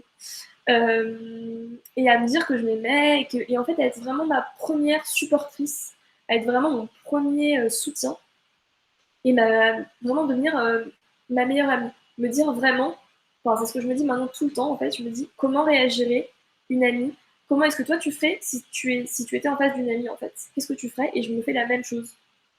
Voilà. Pour donner un petit exemple très précis, par exemple, il n'y a pas longtemps, je lisais un roman, et dans ce roman, il y avait une femme qui avait un cancer et qui perdait ses cheveux. Et du coup, je me suis mise à pleurer parce qu'en fait, je me suis rendu compte que j'avais pas forcément peut-être traversé cette émotion-là à ce moment-là quand j'avais perdu mes cheveux. Et en fait, c'était tôt le matin, j'étais toute seule dans ma chambre, ma coloc dormait, enfin, il n'y avait personne, quoi. Il était 7h du mat, je lisais, je pleurais. Et, et du coup, bah, je me suis donné plein de réconfort, en fait. Du coup, j'ai posé mon bouquin, je me suis prise dans les bras, je me suis dit, bah, écoute, c'est normal, t'as sûrement pas pu vivre ce moment à fond sur l'instant. Et tant mieux si aujourd'hui tu lâches cette tristesse que tu as pu ressentir à ce moment-là. Et moi, je suis là pour toi et ça va aller. Je suis super fière de toi d'ailleurs que tu exprimes cette tristesse-là que tu n'as peut-être pas pu exprimer avant. Et voilà, moi en tout cas, je te lâche pas, je suis là. Et, euh, et on ira demander aussi du soutien et du réconfort à la coloc, à nos amis, aux copains et tout. Mais déjà, moi, je suis là pour toi, en premier lieu. Et franchement, quand on arrive à faire ça, ça change la vie parce qu'en fait, on prend une sorte de confiance et de puissance de ouf en se disant qu'en toutes circonstances, en fait, on a du soutien, on a des gens pour nous parce qu'en fait, on est déjà là pour nous, quoi. Et c'est ultra, ultra puissant. Voilà, pour le petit partage amour de soi, prendre soin de soi, que je trouve vraiment, mais, bah, ça, c'est vraiment la base de ma transformation, en tout cas, je trouve. Euh, et c'est la base pour moi de ce que je propose aussi. Du coup, c'est la petite citation de moi-même que je me répète plus souvent. Je suis la seule personne avec qui je vivrai toute ma vie. Je suis la personne la plus importante de ma vie. Je m'aime dès aujourd'hui. Voilà. Merci Lucie. Ouais, j'ai mis WAM. Vous avez vu, franchement, j'aime pas parler en mode conférence relou et tout. Lucie, toi-même, tu sais, franchement, c'est pour ça dans le cahier de conseils, je pouvais pas. Moi, j'aime dire des gros mots, j'aime faire de l'acting, j'aime me faire du verlan. Voilà. Donc, maintenant que je propose mes propres services, et ben, je parle comme je veux. Voilà. Donc, citation. Et je mets des citations de moi-même dans mes conférences. Il y a quoi? Oui, alors, prochaine slide. Les outils qui m'ont aidé sur cet apprentissage. Donc, je vous l'ai dit en long, en travers, me donner de l'amour, pratiquer l'autocompassion, du coup, bah, c'est ce que je vous disais, hein, vraiment être son premier soutien dans tous les moments. C'est ce que je fais aussi avec mes crises d'angoisse, quand je vous disais que j'avais mal à l'oreille. Je me dis, hé, hey, oh, tu te rends compte que la première chose que tu penses, à laquelle tu penses, c'est que tu vas mourir. C'est ouf quand même. Et je suis pas du tout en jugement pour le coup. Avant, j'aurais été en mode franchement, t'abuses, trop pas, tu vas trop pas mourir et tout. Et là, maintenant, je suis en mode bah écoute, je comprends, t'as eu un cancer. Genre, en fait, c'est normal que tu sois un peu hypochondriaque. Et en plus, on a conscience, donc genre, tranquille, ça va aller. Déjà, je suis avec toi. Et ensuite, on va aller en parler autour de nous et ça va dédramatiser le sujet. On va dire j'ai mal à l'oreille, je vais mourir. Tout le monde va rigoler et ça va bien se passer, quoi. Voilà. Devenir ma meilleure amie, être honnête. Alors ça, c'est aussi, parfois, on oppose ce truc-là à se dire, ouais, mais du coup, on est béni oui avec nous et on est laxiste et on se permet tout et tout. Et en fait, c'est vraiment très faux parce que, en fait, faut vraiment se placer dans une position de meilleure amie. Est-ce qu'avec nos amis, on est béni oui oui et on leur laisse tout faire et on leur met pas des limites et on leur dit pas quand ils déconnent ou quand c'est pas ok pour nous? Non, en fait, enfin, si on a des amitiés sereines et équilibrées, bah, normalement, on dit quand les trucs sont cool et on dit aussi quand les trucs sont pas cool ou quand on n'est pas ok. Et bah, c'est pareil en fait pour la relation à nous-mêmes. C'est être vraiment honnête et bienveillante avec soi-même. Il y a des jours où littéralement je me dis aujourd'hui tu procrastines, je le sais, je le vois, c'est ok, vraiment je suis en mode ok, attends, pourquoi tu procrastines, qu'est-ce qui te fait peur là-dedans vraiment comme je ferais avec une amie en fait, je dirais pas à une amie ah tu procrastines, t'es vraiment une grosse merde. Non. Donc, donc, je fais comme je ferais avec une amie. Je ferais ok, tu procrastines, c'est ok, attends, c'est bon, on n'est pas à une journée près, juste on va essayer de comprendre pour la prochaine fois, peut-être moins procrastiner, blablabla. Bref, ça c'est la puissance de l'auto-coaching aussi quand on a eu beaucoup ça de la part des coachs et qu'on arrive après à le faire tout seul. C'est trop cool. Bref. Donc, honnêteté et bienveillance envers soi-même. Love, j'adore. Prendre soin de moi, faire de moi ma priorité. Donc ça c'est très important aussi même pour le cerveau, qui se rend compte à quel point c'est nous vraiment la priorité dans notre vie. Et ça peut être par des toutes petites choses, par exemple le matin en se levant. La première chose qu'on fait, par exemple, faire un truc pour nous. Donc maintenant, ce que je fais quand je me lève, bah, j'essaye d'abord d'aller mettre une petite crème, faire une petite méditation, vraiment faire un truc pour moi et pas tout de suite de répondre à mes messages ou d'aller parler à quelqu'un ou voilà. Me faire une petite attention pour moi, pour me rappeler que première chose dans la journée, personne la plus importante de ma vie à qui je verrai toute ma vie, c'est WAM, donc je me fais une petite attention. Au moment d'organiser ma journée aussi, je me dis ok, première chose, quand est-ce que je prends des moments pour moi, quand est-ce que je prends des pauses, quand est-ce que je prends des moments qui m'enthousiasment, de la joie, voir des amis, voilà. Et aussi, je pensais à quoi? Ah oui, je pensais à un truc, j'y reviendrai, mais j'ai aussi du coup beaucoup travaillé sur ma relation à l'argent et à l'abondance.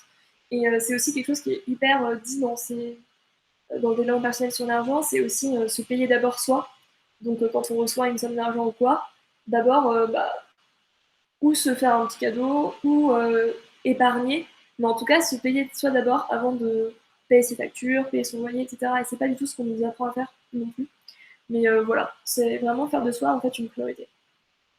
Exprimer ses émotions agréables et aussi difficiles à ses proches, super important. C'est juste la base des relations équilibrées. Vous le savez peut-être, mais moi je l'ai appris à la dure. Donc auprès des amis, de la famille, des copains, copines et tout, exprimer toutes les émotions et avoir une relation du coup saine et équilibrée où on exprime dans les deux sens les émotions et rien n'est grave parce qu'on fait de la communication non violente, donc c'est que des discussions hyper passionnantes. Et savoir demander de l'aide et se faire accompagner. Ça aussi, pareil, vraiment, du coup, j'ai commencé, alors, du coup, mauvais exemple, moi j'ai commencé parce que j'avais pas le choix, parce que j'étais au fond du fucking trou, mais du coup, je vous conseille de le faire avant. Ou en tout cas, d'essayer de le faire par envie et du coup pas par obligation, parce que c'est moins fun par obligation que par envie. Et en tout cas, quand j'ai demandé de l'aide à ma coach, là, c'était vraiment par envie et c'était trop cool. Donc voilà, vraiment savoir demander de l'aide, ne pas hésiter. C'est vraiment trouver cet équilibre entre je suis mon premier soutien et je suis hyper badass et puissante et tout, mais je suis aussi un humain et en fait les humains on peut vivre qu'en société et on a besoin des autres. Faut pas se leurrer, on a besoin des autres.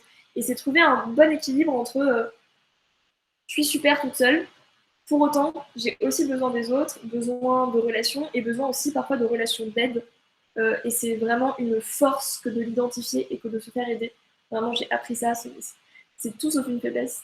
Donc se faire accompagner par ce qu'il nous faut au moment où il faut, au moment où on en a besoin, et par ce qui nous intéresse. Donc moi en l'occurrence, là je dis tout ce que moi j'ai fait, mais du psychiatre, du psychologue, coach, acupuncteur, énergéticienne, voilà. 1000 accompagnements.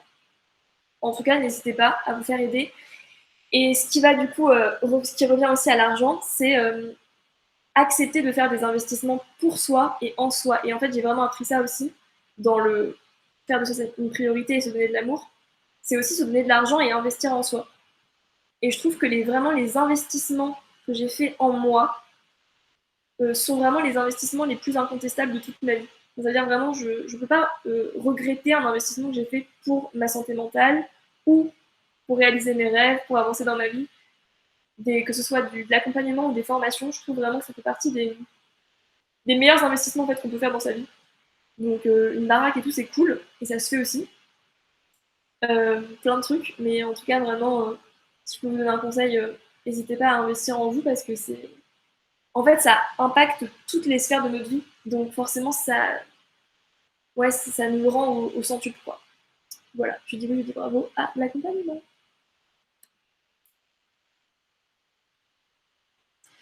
Du coup, on arrive à 2020. 2020, qu'est passo. Bah du coup, ah oui, donc, du coup, entre-temps, je suis retournée chez mon père pendant 1 an. Donc j'ai quitté mon copain, mon appart et mon CDI. Ça s'est plutôt bien passé, mais j'étais quand même contente d'avoir un appart au bout d'1 an. Et ça fait typiquement partie des trucs que j'ai visualisés et qui sont arrivés en mode bam, coup de fil de ma tante qui a un appart à Paris et qui se libérait, et du coup, bam, j'ai pu choper son appart, sachant que j'étais au chômage, donc c'était un peu compliqué d'avoir un appart à Paris. Donc, trop bien. Au début, elle a dit visualisation. Et du coup, voilà, j'ai emménagé dans un appart que je kiffe, en coloc avec ma meilleure pote, trop bien. Je me suis aussi lancée en communicante indépendante pour des projets engagés artistiques, parce que du coup, pour le grand film, j'ai fait du coaching pendant le chômage. Et au bout de quelques mois, je me suis dit, dans mes trucs que j'ai envie de faire, et un peu ikigai, donc ce que je sais faire, ce que je fais bien et ce pourquoi je suis payée. Il y a communiquer sur des projets engagés artistiques. En gros, quand je suis convaincue d'un truc, en général, je communique plutôt bien dessus. Donc je me suis lancée en tant que freelance. Et pareil, j'ai eu ma première cliente en mode incroyable, enfin, réseau, pote de pote, et ça s'est fait hyper agréablement et facilement. Donc merci la vie. C'était vraiment très chouette. Et donc j'ai fait ça en fait pendant du coup un peu moins d'1 an, avant à nouveau de me dire bon bah là j'ai vraiment envie de me lancer en tant que coach et du coup de lancer notre activité. Voilà, et j'ai réalisé un rêve de ouf qui était de co-construire et jouer dans une comédie musicale. Truc de malade, voilà. J'ai tellement de trucs à dire sur ça, mais je me canalise et de toute façon, n'hésitez pas à m'envoyer des questions et tout, on pourra prendre un petit temps à la fin et tout. Voilà. Donc 2020, ça y est, je lâche les chevaux, coaching et tout, développement personnel, on est là, on réalise ses rêves, on avance, et c'est trop cool. Ça, c'est moi du coup en costume pour la comédie musicale. Et 2021, du coup, je suis un second coaching pour devenir coach à mon tour. Donc, c'est un coaching à la fois perso et en même temps pro pour lancer son offre, euh, savoir en fait qui on veut accompagner, sur quelle problématique, comment est-ce qu'on fait et tout. Euh, J'apprends aussi beaucoup à lâcher prise et à faire des trucs spontanés qui apportent énormément de surprises et de joie dans la vie. Et ça, on en a besoin après aussi en confinement. Donc, je vous conseille l'expérience. Euh, du coup, j'ai fait plusieurs voyages récemment où j'étais vraiment en 100% lâcher prise et en impro total et c'était ouf. On a cette lumière direct sur la tête parce que ça commence à être un peu très lumineux. Donc voilà, je vous conseille de faire des week-ends à l'improviste et de redécouvrir en fait son âme d'enfant aussi. C'est trop agréable. Juste de partir à l'aventure et même si là, typiquement, j'étais en Bretagne, donc c'était pas non plus un week-end en Bretagne, c'est pas non plus le truc le plus fou de la Terre. Mais si on n'a rien de prévu particulièrement, bah en fait on s'émerveille de tout ce qu'on peut trouver et c'est vraiment trop chouette. Je vous recommande. Et sinon je déménage à Marseille dans 10 jours. Bon là du coup je suis déjà à Marseille mais parce que je cherche un appart. Voilà. Merci. Du coup hâte que vous veniez me voir aussi. Et voilà. Pour les petites news de 2021. Et du coup troisième apprentissage, vraiment bah, c'est ce que je disais là avec les voyages notamment mais ça s'applique dans toutes les sphères de ma vie. Vivre guidée par la joie plutôt que par la peur. Ça, c'est un truc qui a changé ma vie. Clairement, quand j'étais petite, je vivais, enfin, quand j'étais jeune et tout, bah, je vivais quand même globalement dans la peur, plutôt. Pourtant, j'étais joyeuse et tout. Hein, enfin, en fait, l'un n'empêche pas l'autre. On peut être heureux globalement et tout. Mais vivre dans la peur, pour moi, enfin, c'est pas vivre dans la peur, c'est vivre guidé par la peur. C'est différent. Et c'est vraiment plutôt être guidé par des choix de confort, des choix rassurants, ce genre de choses. Voilà. Suivre la filière qu'on nous a dit de suivre. Ouais, ne pas, en fait, ouais, vraiment, en fait, c'est vraiment ne pas sortir de sa zone de confort.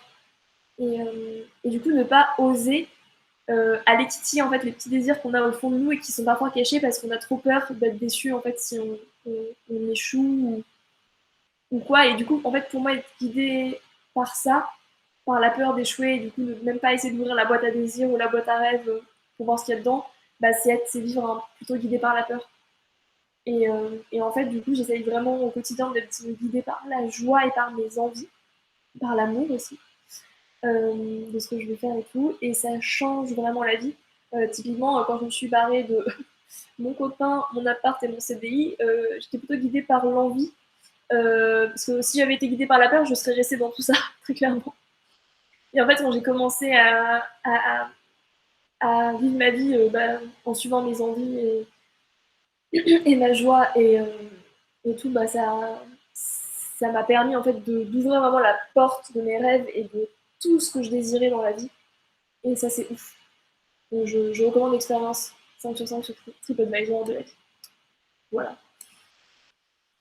Et du coup, petite citation que je trouve hyper puissante aussi, de Marc Aurèle, qui dit « Donnez-moi la sérénité d'accepter les choses que je ne peux pas changer, le courage de changer celles que je peux changer, et la sagesse de distinguer les premières des secondes. » Et je trouve que ça boucle bien la boucle de ce que je dis un peu depuis le début, qui est il y a des choses, des impondérables qu'on ne peut pas changer, les faits, la pluie, les chaussettes sur la table. On peut les changer si on en parle avec sa coloc. Voilà, j'ai plus de voix, je vais parler là.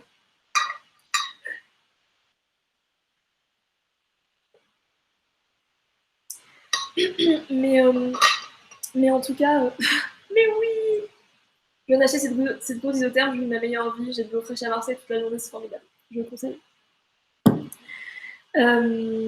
Oui, du coup, vraiment, voilà, faire, en fait, réussir à distinguer dans la vie, effectivement, les choses qu'on ne peut pas changer, genre le Covid, ou plein de trucs comme ça, relou. Ou ses parents, par exemple, ou plein de trucs.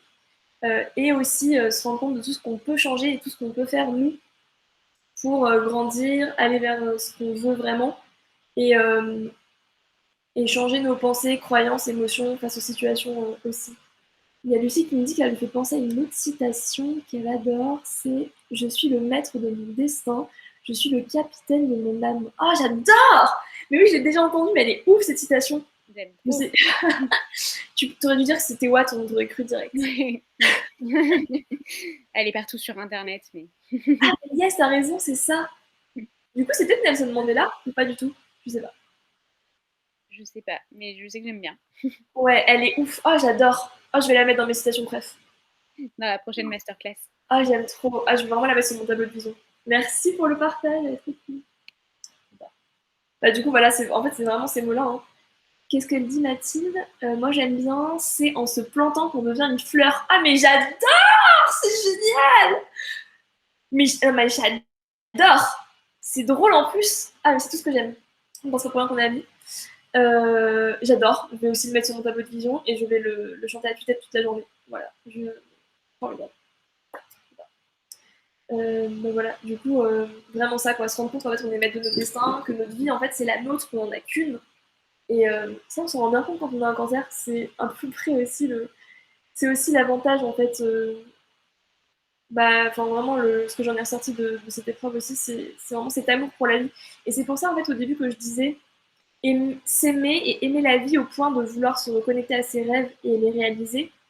C'est parce que pour moi, en fait, quand on aime enfin, quand on s'aime déjà, donc on a confiance, etc. en soi, et qu'on aime tellement la vie, qu'on la chérit tellement, en fait, on se dit qu'on en a qu'une et qu'on a envie de la réaliser pleinement. Et pour ça, je veux vraiment pas aller dans l'extrême du FOMO, fear of missing out et tout, et de vouloir optimiser sa vie, parce que la vie, c'est pas de l'optimisation, clairement pas. Mais en tout cas, je trouve que c'est beau de se dire qu'on la vit pleinement selon nos règles, parce qu'en fait, on a tous des règles différentes, et une vie merveilleuse de Mathilde, ce sera pas une vie merveilleuse de Juliane, ni de Lucie, ni de Jean, ni de Christophe. Donc c'est ça aussi, je trouve, qui est beau. Et en fait, c'est ça, du coup, un peu ma vocation. Ce que j'ai vraiment envie de faire, c'est de permettre aux autres êtres humains et êtres vivants, parce que peut-être qu'un jour je cocherai, on ne sait pas ce qui peut se passer. C'est vraiment de permettre aux autres humains vraiment se reconnecter à leurs envies profondes et de réaliser leurs rêves et en fait qui kiffent leur vie, mais tous les jours comme si c'était le dernier, quoi. Voilà. C'est le moment émotion. Du coup, les outils qui m'ont aidé là-dessus, j'ai l'œil sur l'heure. Ça fait 1h07, 1h07, non, 1h27. Ça fait 1h27 que j'ai commencé, donc je me dépêche de finir parce que je ne veux pas vous laisser vous garder trop longtemps. Donc les outils qui m'ont aidé, faire de ma joie du coup une boussole et de mon bonheur une priorité. Franchement, j'aime bien cette phrase. Je vais aussi la mettre dans les citations de WAM dans la prochaine masterclass. Accepter ce que je peux pas changer, c'est ce qu'on vient de dire. Ça, c'est vraiment pour moi un peu le concept de résilience et de comment est-ce qu'on reste optimiste face aux crises et tout. Vraiment, quand il y a une circonstance qu'on ne peut pas changer, voir ce qu'on peut apprendre de la situation, qu'est-ce que ça me permet d'apprendre sur moi et d'apprendre tout court, et regarder les événements sous le prisme de l'opportunité, parce que dans toutes les circonstances, il y a des opportunités, dans toutes les crises, il y a des opportunités, et se dire qu'est-ce que je peux en profiter pour faire, puisque c'est pas comme d'hab, puisque je peux pas faire comme d'hab, et donc qu'est-ce que je peux faire pour en profiter. Exprimer ma gratitude pour tout ce que je suis et tout ce que j'ai déjà. Ça, c'est pour moi vraiment la clé, en fait, du chemin vers ses rêves, c'est-à-dire que faut trouver le juste équilibre entre avancer vers ses rêves et en même temps kiffer déjà tout ce qu'on a et tout ce qu'on est, et réaliser aussi plein de petits rêves sur le chemin, parce que vraiment, moi, mon but, c'est pas d'être content dans 10 ans, c'est d'être content maintenant et d'être faite tout de suite et de vivre ma meilleure vie maintenant. Et du coup, c'est vraiment cet équilibre là aussi que j'essaie de proposer dans mon coaching. C'est vraiment de trouver ce truc de je vis ma meilleure vie maintenant et je vais vers une encore meilleure vie, ou en tout cas, je continue à poursuivre mes envies et mes rêves dans le futur, quoi. Donc voilà, pour ça, célébrer les fiertés et les petites victoires, c'est super efficace et c'est un truc qu'on ne nous apprend pas en France, que je trouve dommage. Et ça nous permet de garder la motive, surtout pour avancer vers des objectifs parfois qui sont des gros objectifs. Et continuer d'implémenter un max de sa vie idéale dès aujourd'hui. Euh, Ça, c'est hyper puissant aussi de se rendre compte qu'en fait, une fois qu'on a travaillé sur nos rêves et notre vie idéale et notre journée idéale potentiellement, et ben en fait, se rendre compte de tout ce qu'on peut déjà implémenter dans notre vie actuelle. Et en général, il y a déjà beaucoup de choses qu'on peut faire. Que ce soit des routines matinales, que ce soit aller manger avec des potes, enfin bref, il y a plein de trucs dans nos journées idéales et tout qu'on peut faire dès maintenant. Et du coup, ce que je mettais, c'est que les événements et les circonstances de vie, donc l'environnement en fait, euh, ne nous changent pas. En fait, ils amplifient, ils exacerbent ce qu'on est déjà. Pourquoi je dis ça? Parce que, en fait, si on ne prend pas le temps de mettre déjà un max de trucs de notre vie idéale aujourd'hui dans notre vie, il n'y a pas de raison qu'on le fasse plus tard quand on aura plus d'argent, quand on sera dans une autre ville ou quand on sera avec un copain ou une copine. Par exemple, moi dans mon vision board, j'avais mis me baigner tous les jours. Et ben, en fait, j'étais à Paris et j'attendais Marseille pour me dire j'irai tous les jours à la plage. Et je me suis dit, mais en fait, qu'est-ce qui te dit que tu vas te motiver à aller tous les jours à la plage à Marseille si déjà aujourd'hui à Paris, avec une piscine municipale à 10 minutes, tu te chauffes pas à y aller, quoi. Du coup, je me suis dit, bah, ces piscines, au moins, alors certes, les circonstances de vie sont moins agréables, à mon sens, piscine municipale vs la mer, mais je me suis dit, au moins, 1 à 2 fois par semaine, tu vas à la piscine municipale, et puis quand tu seras à Marseille, bah, tu iras tous les jours à la mer, mais voilà, exemple tout bête de circonstances qu'on peut mettre en fait dès maintenant et vraiment se dire que demain, quand on aura plus de ci ou plus de ça, on fera juste plus de ce qu'on aime, mais ça ne changera pas notre vie. Et c'est aussi un truc qui est important pour l'argent, sur les croyances sur l'argent, c'est que il y a beaucoup de croyances sur quand on devient riche, on devient con, etc. En fait, en général, en fait, l'argent, c'est juste de l'énergie et ça amplifie notre pouvoir, notre impact. Et du coup, bah, si on est déjà une personne super friendly et qui fait du bien autour d'elle, bah, en fait, ça va juste décupler cet impact-là. À l'inverse, si on est déjà un gros con, bah, on sera encore plus un gros con pour plus de gens. Voilà, petite, petite parenthèse sur, sur implémenter sa vie idéale dès aujourd'hui. Est-ce que vous avez des petites remarques, des partages, des questions, des trucs que vous avez envie de dire, partager, exprimer ou pas? Pas particulièrement. Non, rien à dire, c'est trop cool. Ah, merci. Et yes, bravo. Ah, je t'ai pas entendu bien, Lucie, excuse-moi, tu peux répéter? Non, je disais juste bravo. Ah, merci. Trop cool, bah merci beaucoup. En tout cas, bah, moi, je reste dispo. Bah, vous avez quasiment tous, de toute façon, plein de contacts à moi parce que vous êtes mes amis, pour la plupart. Merci, Eleonore. Elle me dit un grand merci, tu es très inspirante. Je lis les commentaires parce que je ne suis pas sûre qu'ils seront sur le replay, donc comme ça, on a la full expérience. Je vois qu'il y a Eleonore qui est très empowering. Merci. Marine, bravo, Juju. Merci. Et Mathilde, bravo pour la beauté. La tienne et celle de ta presse. C'est punchline, j'étais pas prête. J'étais pas prête. Un grand merci, t'es très inspirante, Béléodore. Merci beaucoup. C'est vous qui m'inspirez aussi. Marine, merci beaucoup, c'est fluide, Claire. On a envie de t'écouter jusqu'au bout, c'est vraiment inspirante. Merci, ma Marine. Mathilde qui me dit une autre citation carrément kitsch, mais qui me plaît. Suivez vos rêves, ils connaissent le chemin. J'ai une bougie offerte par ma maman qui a cette inscription et ça m'a chauffé à adopter un cheval. Et comme quoi, les affirmations positives, les gars, vous imaginez adopter un cheval avec une bougie. C'est ouf. J'adore. Bravo Mathilde. Merci beaucoup à tous. Je fais un petit, je termine du coup sur juste la présentation de ce que moi j'offre comme accompagnement. Et après, je vous laisse à vos petites soirées respectives. Ah oui, alors déjà, tout d'abord, les ressources. Bon, ça, de toute façon, vous aurez le replay et je vous enverrai aussi la presse. Donc, vous aurez toutes les infos. Et puis je pense que de toute façon, j'en reparlerai sur mes réseaux pour étayer un peu plus chaque livre, chaque ressource, pour expliquer un peu ce que ça m'a apporté. Du coup, là, je vais cut parce que c'est un peu long. Mais voilà, j'en reparlerai sur mes réseaux sociaux de tout ça. Maintenant que j'ai fait la liste. Et de toute façon, vous aurez tout ce qu'il faut sur la presse et le replay. Ça, c'était les ressources en ligne. Et ça, c'est les livres, du coup, qui m'ont beaucoup aidé. Enfin, vraiment mes livres préf, quoi. J'ai mis que ceux qui m'ont vraiment fait changer et qui m'ont accompagné.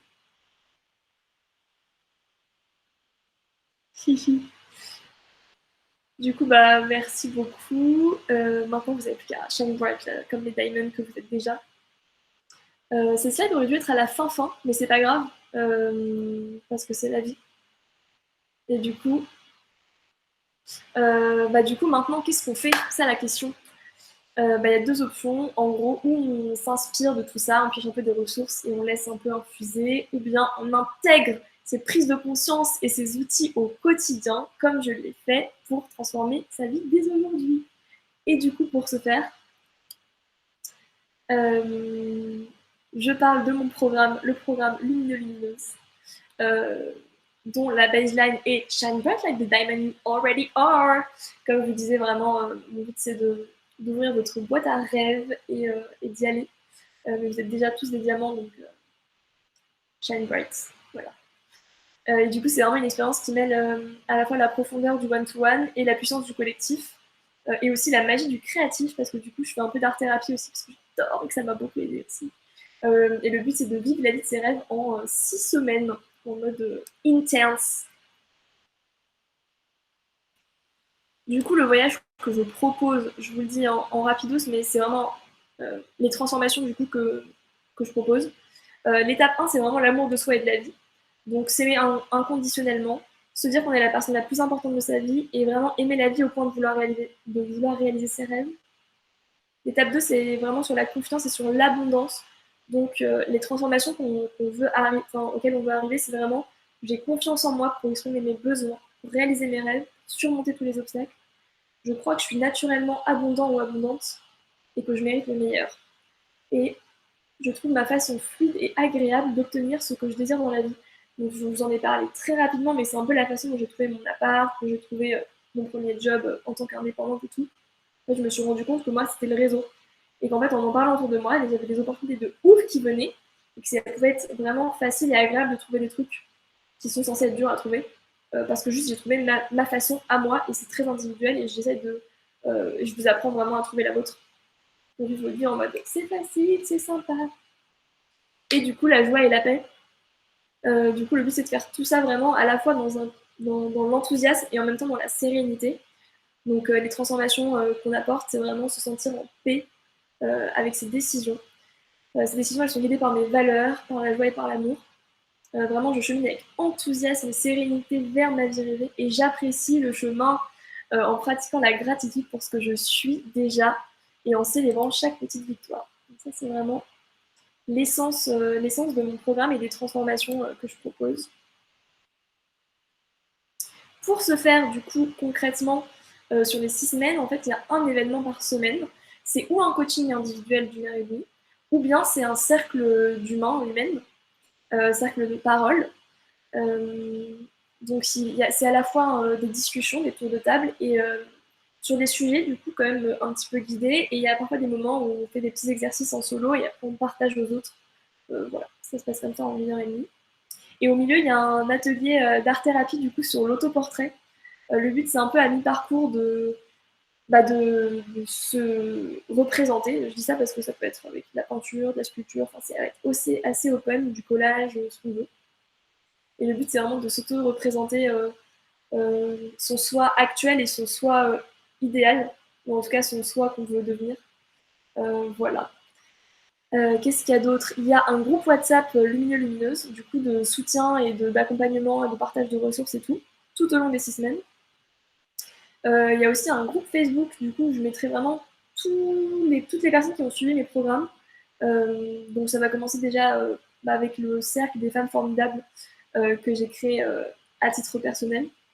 Et en tout cas pour celles qui voudront y être. Et il y aura aussi celles qui souhaitent venir du programme qu'on a fait avec Laurie au Stavi, avec les jeunes actives. Donc voilà, j'ai vraiment envie de consolider en fait un groupe avec toutes ces personnes qui connaissent ces outils-là et qui ont envie de s'entraider et se suivre aussi dans la vie et voir les accomplissements de chacun, parce que je trouve ça trop cool. Voilà. Et les petites étoiles, c'est un suivi individuel de 30 minutes hebdomadaires, c'est-à-dire que je prévois vraiment 30 minutes de coaching individuel en plus, notamment pour les semaines du coup où on ne se voit pas en one-to-one, pour vraiment prendre des nouvelles, savoir comment est-ce qu'on intègre les outils, travailler sur les exercices potentiellement qu'il y avait à faire et tout. Et du coup, ça peut être du message, ça peut être du vocal, ça peut être de l'appel, du présentiel si vous voulez à Marseille. Voilà, c'est vraiment 30 minutes dédiées et c'est vraiment à la carte.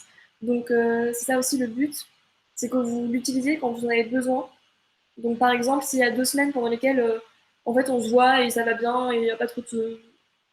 Enfin, ça va quoi, bah vous n'êtes pas obligé de les prendre et après s'il y a une semaine où ça va moins, bah, on peut prendre 1 heure et demie et se poser pour discuter quoi. Donc voilà, c'est vraiment juste un temps qui est à votre disposition et que vous faites ce que vous voulez. Donc voilà. Ça a l'air trop cool. Merci Lucie. Du coup, combien ça vaut un accompagnement comme ça? Ça vaut 1 250 €. Et il y a une possibilité bien sûr de payer en 3 ou 4 fois parce que je sais que c'est un montant important d'investissement en soi.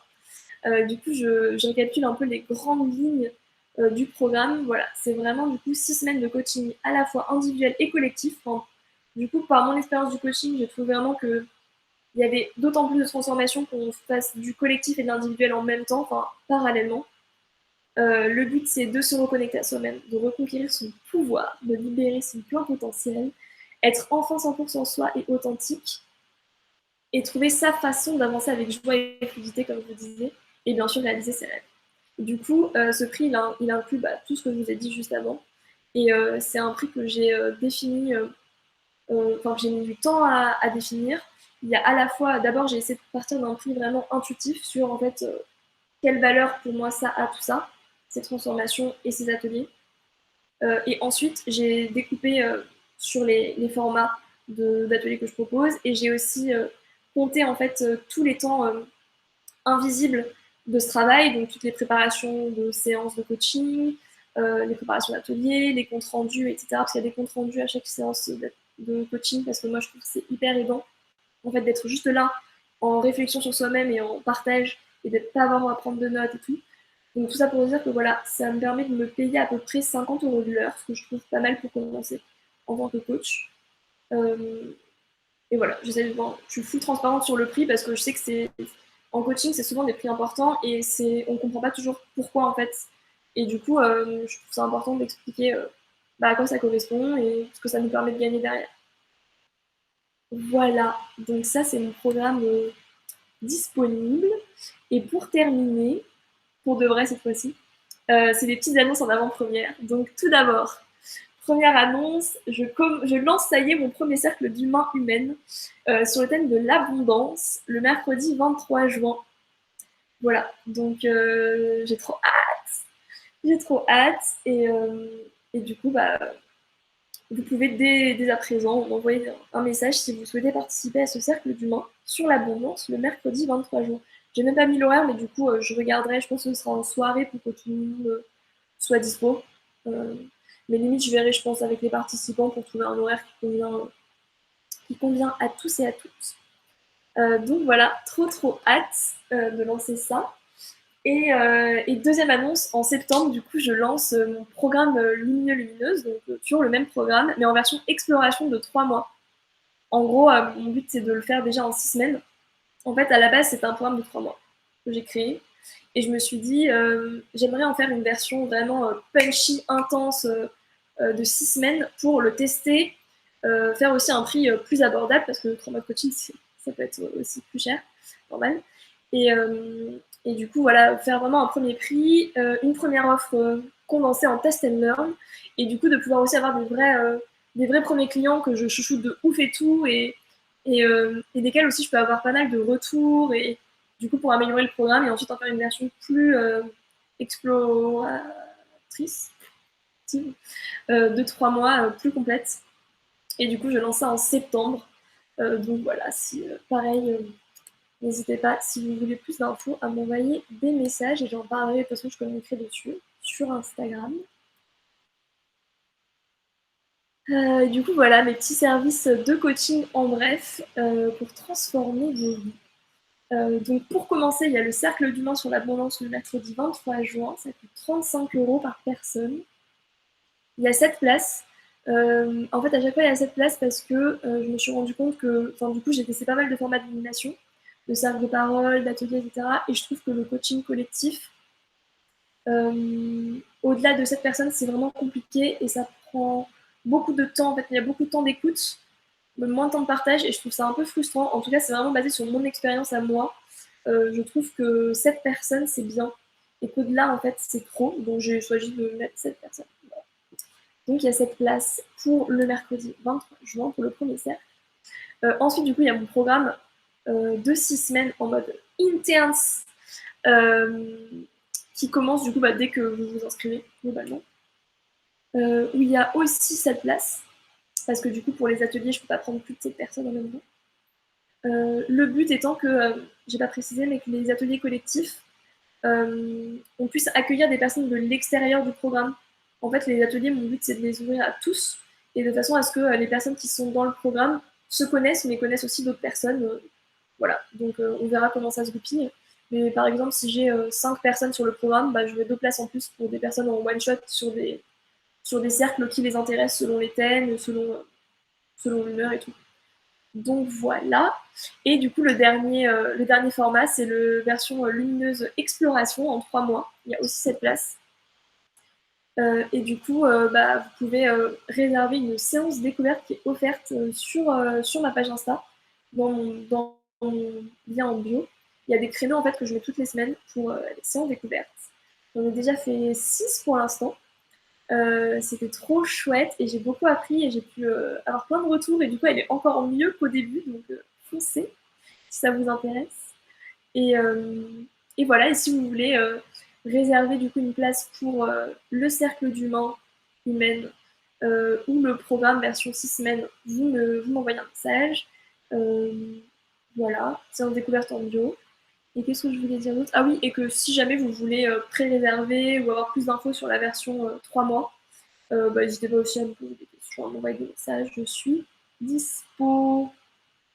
Je regarde les commentaires, j'ai pas eu tout regardé du coup pendant que je parlais. Mathilde qui m'a dit bravo pour tout, Julia, trop inspirant ce que tu crées. Merci, ça fait trop plaisir. Lucie grave, bravo, t'es trop forte. Oh, t'es trop mignonne. Trop d'amour, j'adore. Ça me fond, mon cœur tout rempli, c'est trop plaisir. Et Marine qui me dit très bonne idée. Trop chouette. Bah écoutez, voilà, ça y est, on est arrivé à la fin, on n'y croyait plus. Je regarde. Ah si, alors voilà, je termine promis, j'ai juste mis 2 témoignages que je trouvais hyper chouettes. Voilà, pour voir un peu, pour mieux me connaître. Mais voilà, bref, un témoignage du cercle des femmes formidables, du coup, que j'ai créé à titre perso avec des amis. Du coup, une copine qui me dit avant tout, merci et bravo d'avoir créé ce cercle, parce que je suis vraiment reconnaissante d'avoir rencontré des personnes aussi cool. Ce que ça lui apporte, ce que ça lui a apporté. J'ai beaucoup été inspirée et touchée par les parcours, affinités, ambitions des unes et des autres. Je trouve qu'il y a de belles personnes très inspirantes. Je ne me suis pas du tout sentie dans un état d'esprit de concurrence, mais vraiment d'entraide. Et pour une fois, je ne cherchais pas à me comparer aux autres en mode leur vie est trop bien, la mienne c'est de la merde. J'étais vraiment contente quand quelqu'un me partageait ses réussites et touchait mes avancées de chacune. Voilà. Ça fait trop plaisir. Voilà, pour vous donner un peu une idée de l'énergie dans laquelle on peut ressortir d'un cercle d'humains, humaines. Voilà pour le premier témoignage. Et le deuxième témoignage, c'est un témoignage suite à une séance découverte qui m'a aussi beaucoup touchée. Donc je le lis aussi parce que voilà, c'est un peu flou. Hola Bella Julia, je m'excuse pour mon délai de réponse, c'est pas très grave. Je te remercie pour ce compte rendu. En gros, il faut savoir que pour les séances découvertes, je fais vraiment un compte rendu très détaillé. En fait, je trouve ça hyper intéressant de vous confronter à ce que vous pouvez dire de votre vie et en fait ce que vous pouvez raconter de vous.